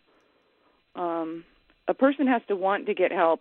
You're saying there's no solution, and there was a caller, I believe it was Chris Hand's show last week, that said, I've been trying to get help, and insurance pays for only 2 weeks of a stay. But that's somebody who is trying to get help. There are people that don't want help. I'm sitting here, I'm a nice little lady crocheting a blanket. I could kill you with my crochet needle. You could kill someone with a frying pan. Guns aren't the problem. These people are evil. They're going to do whatever they're going to do, and I'm with you on not just sitting back and not reacting, but I'm kind of with your previous caller. Evil is evil, and one should be prepared for it. Needs to have a gun. Well, I think it's become, and great call, Lindsay. Before I have to say goodbye, can you give me one more spray of the wasp spray? Protect yourself, Lindsay. Thank you. There may be only 2 people that get joy out of that, but I know it's me and Bel K and everybody else, I hope. Sound effects are promoted and encouraged on the Matt Murphy Show on Super Talk 99.7 WTN. So here's where I'm at on it. Mental health has become a refuge when these things happen. They happen with more regularity, it seems, than they ever have. I'm talking about mass shootings. I'm talking about an individual with evil intent like the main shooter. I don't know if he was mentally deficient. I don't know if he was mentally deranged or not. Deranged was the word I was looking for. I don't know. Remains to be seen. Well, weren't there reports of him like at his Yes, and doctor? he was incarcerated. But where do you draw that line? Right? So there's one side of me that says anyone that's willing to kill another person in cold blood is mentally insane. To be willing to take someone else's life in cold blood, you're mentally insane. But by that definition, we would be taking a lot of people's guns. There's another side of this that would say, well, what about the reading of the Second Amendment don't you understand? That Congress shall make no law. That the right of the people to keep and bear arms shall not be infringed. What part of shall not be infringed don't you get? Well, if we're going to be a purist in that regard, they don't say anything about mental health. They don't say anything about age. They don't say anything about previous incarceration. So if we're going to take a purist stance, and I don't mind doing that, the words are what the words are, then tell me exactly how you excuse the inability for someone who has served their time. I'm being dead serious. So I get pinched for what, Bell? Armed robbery. Let's say armed robbery. I get pinched for armed robbery, a felony. I go to jail for 5 years. I get out of jail. I've served my time. I do 3 years of probation. I was a model prisoner. I was a model probationer. And now I am a model citizen, and I recognize that I've done damage to society, and I'm sorry for it. And I've paid all my retribution as legally required me. Can I get a gun? No. No. Why? Because you have a felony on your record. what about that should prevent me from purchasing a gun? The Constitution says shall not be infringed. Right. Now, I'm being reasonable. We recognize that people can't, walk into Sing Sing with an AK or whatever. But once I've paid my debt to society, well, that's a part of your debt to society, Murphy. All right, that's fine. But then now you're not being pure to the Constitution anymore.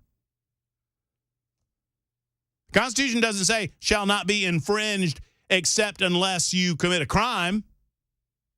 It says shall not be infringed.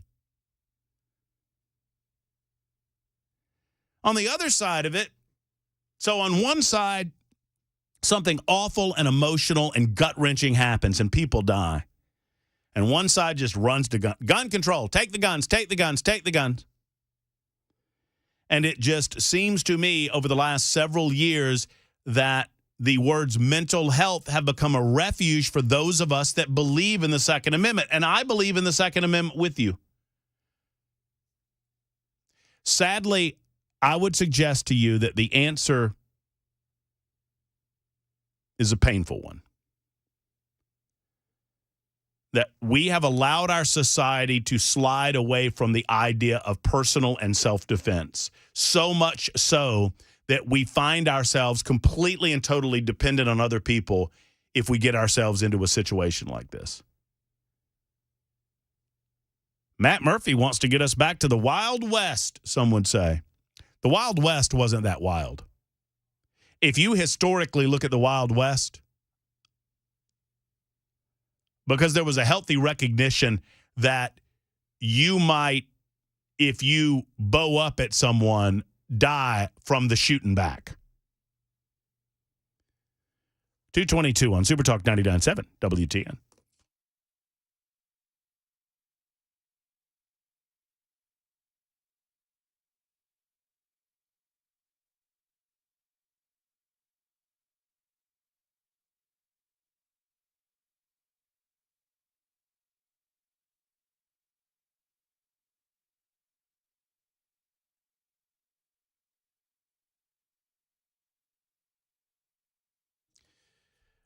Talking about giving yourself the ammunition that you need to defend yourself, there's another aspect to it, and I'm proud to be a part of the Defense System family. I believe that I'm a part of that family because I'm one of their spokespeople.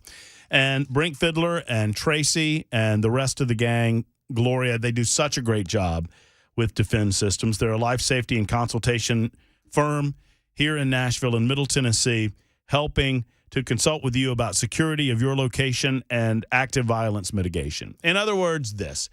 You probably don't make necessarily the rules that your company abides by regarding being able to arm yourself or not. Some companies are different than others. But just about every company needs training of their employees to make sure that they're aware of right practices when it comes to violence in the workplace. No one would ever wish violence on your workplace. No one would ever wish violence in your church or in your school. But we live in a dangerously developing world, and that violence happens. The odds of it happening to you are incredibly low, but they're not zero, which is why it is time to get trained. Hope is not a plan. Let's go through response training, violence prevention, threat assessment, security improvement consultation, all customized to your facility. Thank you to Defense Systems. Go to defensesystems.com for more information, defensesystems.com. Call Tracy or Brink today at 615-236-6484, 236-6484. Tell them I sent you to Defense Systems.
I wanted to touch on the history of Tethered and kind of how it came about. There was a handful of us that were already using similar equipment. At the time, however, you couldn't just go to the store and buy saddle equipment. It just didn't exist. And selfishly, we just were making gear that nobody else would make for us and that we wanted ourselves. And our goal was just to make enough to break even. Fortunately for everybody involved, it took off. It's got an appeal. People really liked it. When you think of a saddle, that's what I think of. That's the first name that I think of when I hear about a saddle. For me, the reason I got into it was I'm hunting public land, and most of the time I'm going pretty deep. Being lightweight and mobile was huge. I walk in with a pack and my bow. That's it. The more I did it, I was like, man, there's so many features here that are helping me improve as a hunter, where I can take different shot angles and stuff. And I'm going to tell you, I feel safe with this rope all the time. Yeah. From the ground up, I'm hooked in. If I fall off this thing, I'm just going to swing a little bit. And I think the learning curve is small. It's just about getting comfortable with your equipment. It's the biggest thing. And for me, it's repetition and then fine-tuning that to meet my needs. And that's the cool thing. And chronic pain relief has been available for you for over 30 years. Dr. Gill started the Dr. Gill Center for Back, Neck, and Chronic Pain Relief over 3 decades ago in Middle Tennessee and brought incredible new technologies to chiropractic care. There was a time when chiropractic care was just kind of, you know what they always said, they're back cracking. They're just back cracking. Well, it's much, much more than that, and it ain't cracking backs anymore either. They've developed and honed in on those techniques to best alleviate pain in your spinal system, but also it's much, much more. It's care like the industry, the state-of-the-art industry equipment, the Class 5 laser system, the red light therapy system, as well as spinal decompression. All of these things are designed to pinpoint inflammation, reduce pain, accelerate healing. It's all about your comfort without having to pop pills and without having to consider surgery or to take needles and injections. Let's get it done with the Dr. Gill Center for Back, Neck, and Chronic Pain Relief. Let's schedule that appointment today and begin a pain-free life tomorrow. 615-882-4838. Say pain relief or say Matt Murphy when you call. 615-882-4838. It's the Dr. Gill Center for Back, Neck, and Chronic Pain Relief in Franklin. We take a look at what Israel Prime Minister Benjamin Netanyahu is saying as he addressed the country today. Crime in Tennessee, plus some Donald Trump news regarding the 14th Amendment and putting him behind bars. 2:30 coming up. Super Talk 99.7 WTN. It's always my favorite newscast of the day. 2:30 reminds me of the dentist. It's 2:20. It also reminds me that I've only got 30 minutes to go, and then I get to hand off to Brian Wilson. I get to go home, and that's nice too. Let's see. Hey Matt, that was a Dan Mandis joke, by the way. That was. What does that mean? What does that mean? That's bad. The 2:30 thing. Yeah. What, Dan? I got better dad jokes than Mandis. Oh, for sure. That's why I'm saying. I just my standard of. Is that funny, guys? That's funny, guys. I mean, you want to do my Mandis? Yeah. But no, see, if it was a Dan that's the difference. I just make the joke and move on. That's true. You didn't wait. You didn't wait. That's fair. I didn't go, hey, it's like I like that because it's your dentist newscast because it's 2:30. Guys. Come on, guys. That's funny, guys. That's funny. And then oh no, I listen, Mandis. I listen every morning, and then people support him because they feel bad for him on the super text line. And you people on the super text line, you're encouraging the behavior. You're enabling. You need to punish the behavior that you do not care for, and reward good behavior. And you need to punish those jokes. Punish them. Yeah, that's true. And boss, if you're listening, blame Maury. Don't blame me. I didn't do anything. We're having a robust discussion about mental health and what that means in the United States of America today, and I just think it's become it's become a phrase that people just pop up. It's like gun control. I mean, it doesn't mean anything anymore to me, but maybe I'm wrong. Dwayne is in Hohenwald. Hey, Dwayne, how are you? Hey, buddy, how are you? I'm wonderful. I'd be better if I was in Hohenwald. I love that part of the state. Well, my place is connected to the elephant farm. Oh, heck yeah, man. Do you hear them? Yeah, once in a while. Yeah. That's pretty cool. Yeah. I tried to go visit the elephant, but they won't let you. I get it. I know why, but they won't let you actually visit the elephants. No, I've seen them, but, That's pretty cool out there, though. Yeah. Hey, what I want to tell you was that I got guns. Yeah, I got guns to protect my family. I got guns to hunt with. I got guns to. I mean, we got so many idiots in this country now. I got guns for them too. Yeah. You know what? It's fun. It's funny. I have a location. It's secure, but I realized that like my gun safe area was upstairs, and that's where I keep most of my guns. And so if I didn't have anything on my person, and I won't get too far in this story because I don't want to give up too much to Wayne, but I realized that if like somebody came to my door downstairs, I didn't have like, access, if I didn't have one on me. And so I created a hidey hole, just a place that only I know about that nobody would look at. And because we don't have any kids in the house or whatever. And my wife said, what is that? And I said, that's my idiot gun. Yeah. That's what I called it, my idiot weapon. That's what it is. That's right. Mm-hmm. And that's, the way I see it, people that lives around these people that's crazy is going to have to take care of that. We can't do it. Wow. Sadly, I mean, it has become a reality of our world, and none of the liberals have any answers to the solutions that don't automatically violate our rights. And thank you to Wayne for the call. But sadly, there are very few answers on the other side of this debate, except to say that it's something that we need to work on from a pharmaceutical standpoint. It's something we need to work on from a faith-based standpoint, and there's not an easy solution that's going to fix all of this in the immediate term. There's just not. 2:33, I'm late for the news. I'm late for the dentist, if you will. And no, to answer all of your questions that have now heard the voice of Mac Morey, I'm not going to ask him anything about the Denver Broncos. I'm not, because I'm not going to be that guy. Thank you. But I guess I kind of just was. Here's the news on Super Talk.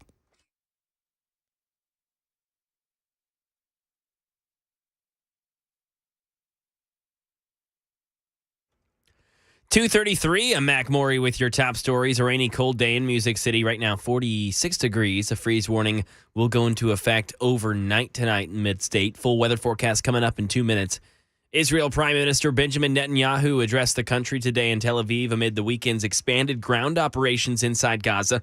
The address also included a passionate declaration that Israel will not agree to a ceasefire under any circumstance. I want to make clear Israel's position regarding a ceasefire. Just as the United States would not agree to a ceasefire after the bombing of Pearl Harbor or after the terrorist attack of 9/11, Israel will not agree to a cessation of hostilities with Hamas after the horrific attacks of October 7th.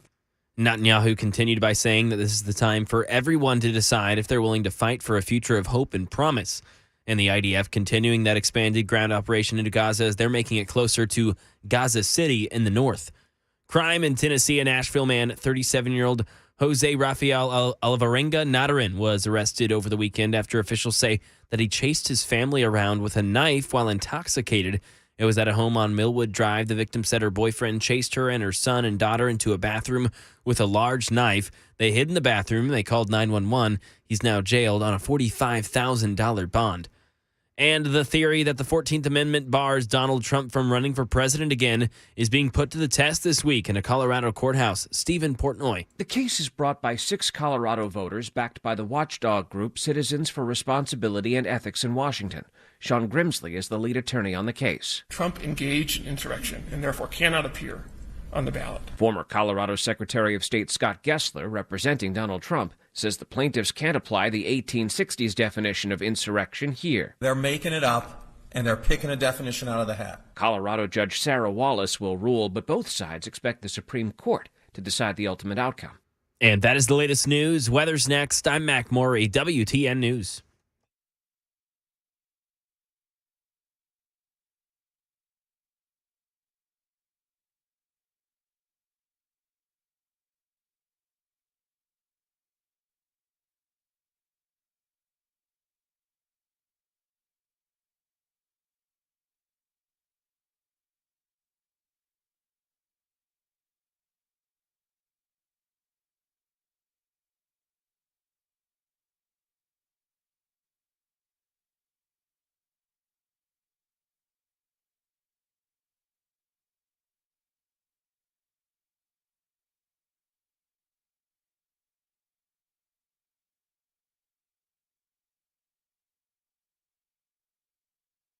United Structural Systems wants to come see you. Now, I know you don't want to call them because when you do, you're doing so for a reason. And you don't want to face the fact that you believe you might have foundation issues or waterproofing issues. But when you make that call, know that you're calling the best. You're calling USS. When it comes to large home repairs, there are certain trustworthy companies in these industries, and USS is one of them. I've vetted them for you. When they come to your house, you're getting problem solvers. They never try to upsell you on anything. No, they try to give you peace of mind. So if you're A-OK, they'll tell you that. If you need encapsulation, they'll tell you that as well. If you need other waterproofing work or concrete leveling with a level system, they could do that as well. And this is huge, that USS provides an honest diagnosis and stands by their work and their warranty. They're based right here in Middle Tennessee and have been for almost 30 years. Since 1994, they guarantee their best. They are USS. Serving Middle Tennessee, Southern Kentucky, and Northern Alabama. Online at USSTN.com, USSTN.com. Call them today. 615-488-7855, 488-7855 for USS.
Hey, friends, it's Matt Murphy. Let's talk about your health for a moment, especially you guys in the audience. But ladies, listen up, too, because your fellow might be experiencing a loss of energy, vitality. Maybe he doesn't want to go out and do things. Maybe he doesn't want to, you go hiking in the parks around Nashville and Middle Tennessee, and maybe that's something that you're not doing lately, and maybe it's manifested itself in bedroom activities. I know that's a private matter, but it's a very important one to your relationship, and if you found these things over the years, don't just chalk it up to middle age. Don't just say this is the way that it has to be. Go to Tennessee Men's Clinic and get those numbers checked. They're so important. That T level is so important to know because they naturally goes down over the years that you live, and you don't have to live that way. You can get that level back up and where it's supposed to be with a visit to Tennessee Men's Clinic. They'll give you a diagnosis. They'll give you some of those numbers day of, and they can offer you a prescription for success at Tennessee Men's Clinic, no matter how your situation might be manifesting itself. So give them a call today at 615-208-9090, 208-9090, or go to TennesseeMen'sClinic.com, TennesseeMen'sClinic.com.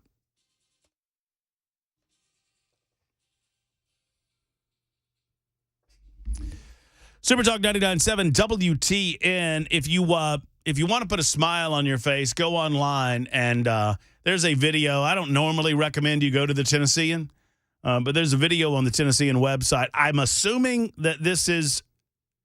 I don't know that this is at the Tennessee Zoo, the Nashville Zoo, but I assume that it is.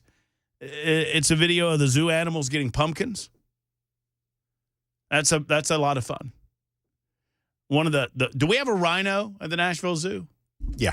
Okay, yeah, got a bunch of them. Yeah, okay. So one of the rhinos got a pumpkin stuck on his horn. It's very funny. He gets very, very frustrated. Hey, somebody on the super text line 0227 asked what happened to the pickleball game between you and Sister Mandis. You know what? Dan blames an injury. I had a brief knee problem that I told him was fine soon after that, but for another month on the radio, and I just let him do this. Like, we played, and we were going to set it up, and we were ready to go, and I let Mandis know that I had played and beaten 3 other people, and I think he got a little, worried, little chicken. And so every time I heard him bring it up on Nashville's Morning News, like, well, Murphy's got his knee hurt. Murphy's knee hurt. See, this is why the texter used the words Sister Mandis. And look. Not my words, the texter. I have told Mandandis, I'm ready. Let's go, Mandandis. Let's go, Boss Mandandis. So anytime he's ready, I'm ready. Let's go. I know this morning he was talking about using that $80, that fancy pickle paddle he's got as a brace for his keyboard in his downstairs office. So I'm not smack talking. I'm just saying if you watched Florida, Georgia this weekend, Mandis is a Gator and Murphy is a Bulldog, and you can expect similar things as I bump into this stupid mic stand. You can expect similar things on the pickleball court. I'm ready. I appreciate you tolerating all my annoying questions when we were at the it's game. good. I you know what? I like you chiming in because I miss a lot of I'm talking about the questions about the game when we were at the Valentine, because my lack of football knowledge came out, and you were all good. You had some questions about penalties or whatever, but I there understand was that question about where Florida clearly got the ball over the front end of the goal line, and I asked you, is breaking the plane crossing the front side of it, or do you have to cross the back side of it? Front side. And when you told me that, I was like, well, they just denied them a legit touchdown that they achieved. I mean, you could see in the replay that they had crossed the plane. Didn't they give them that, though? No, they took it away from them. Well, then that didn't cross the plane. It crossed the plane. The idea is that from that front line, imagine just an invisible wall that goes up. Right. And that if any part of that football gets past that wall, it's touchdown. Yeah, it's like that when you're in basketball, when you're in the key. In the paint, yeah, as they say. Sure, I get that.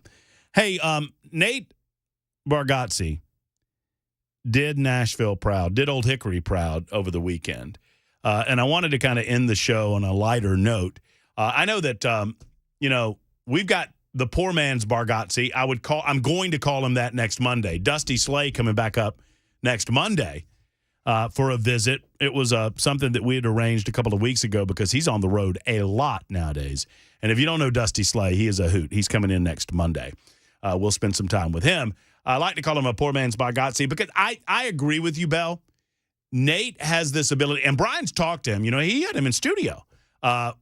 Before his Bridgestone show. And frankly, I'm going to go ahead and I'll do this in just a moment. I'll go ahead and credit Brian Wilson for all of this. I mean, Bargatze goes on the Wilson show on the drive, and he gets a Bridgestone Arena show. He gets SNL. I mean, the guy was good and popular beforehand, but Wilson just sent him into a new stratosphere. And I know Brian is too humble a man to take credit for that, but I think someone needs to give him credit. He doesn't want you talking about that because now every comedian's going to be coming out of the woodwork trying to get on the show. That's true. Dusty Slay's probably going to want to shift over to Brian's show. I need to get on with the heavyweight. But let me tell you, you said it, Bell, to me in a text, and I agree with you. There are some comedians that are just brilliantly funny, but the best comedians are brilliantly funny, not in just what they say, but in the way that they say it. I would include Nate in that. Norm Macdonald is my favorite comedian of all time. And the reason is how he delivered things. He tells jokes, and if anybody else tells them, they fall flat. They fall flat because it's the way that Norm tells it. It's the way that Bargatze does it. Listen to a little bit of his monologue from Saturday Night Live Saturday night.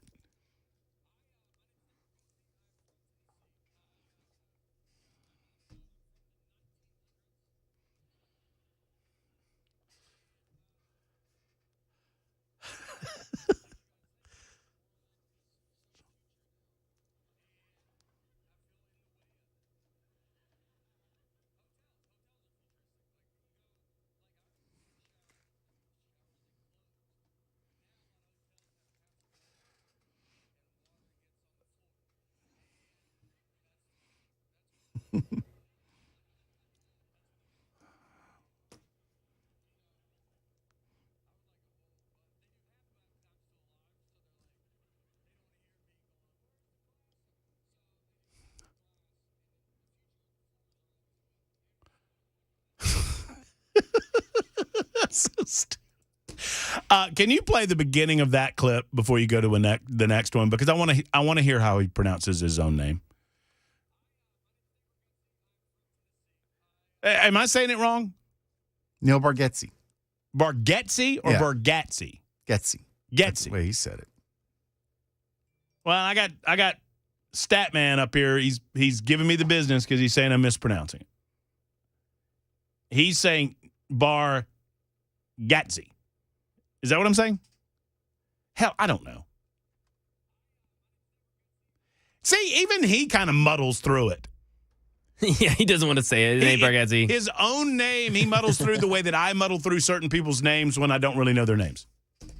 Anyway, he's very funny. Let's do the Afrin one because we don't have a lot of time. This one hit a little close to home. Nate talking about his dad and his Afrin nose spray addiction. Go. I think this is it. Yeah. Probably.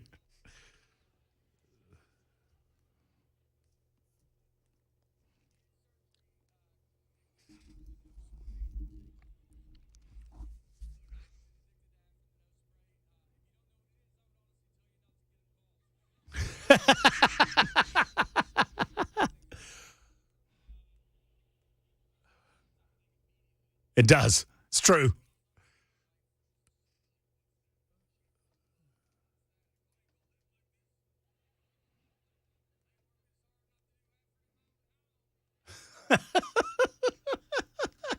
My wife, by the way, that wife does the same thing.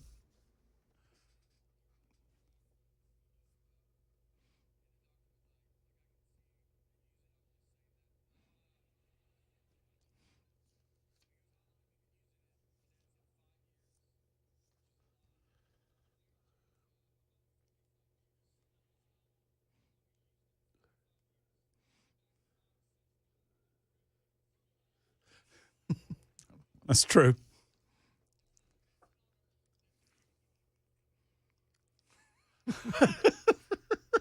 That's so true. And he's right because my wife does the same thing. When I pull out the Afrin, she gives me the look as if I'm doing a line of cocaine. That's the look that I get. Well, for you, it might as well be. And I'm like, and I give the same reaction as Nate. I'm like, I don't work as hard as I work not to snort some cocaine in my own home. Thank you very much. Or Afrin, for that matter. Or in the bathroom. All right, I've just had it phonetically spelled to me by Cabana Wife in a way that I think I can remember. If you think of the middle of his last name as Getz, so it's Bargatze. Yeah. Bargatze. Right. Like the bar gets me. Right. Bargatze. Cabana Wife, tell me if that one's right. So anyway, we'll find out from the man himself what level of success that he takes credit for Nate Bargatze in just a moment. Brian Wilson's coming up next to tell us what's happening on the drive. That's right after this.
Super Talk 99.7 WTN. A few more moments of the Matt Murphy Show, and we'll be joined by Brian Wilson in those moments to talk about what he's going to talk about during the drive. Well, I'm very deeply concerned because what we have now is not only is Cabana Wife managing my life, but now apparently she's directly reaching out and managing yours. And I'm telling you, Chris, as a friend, and I mean, I love her to death. But you need to cut this off. I mean, you need to nip this in the bud is what you need to do. Well, I'll do everything I can. Nip it in the bud. Let's nip it.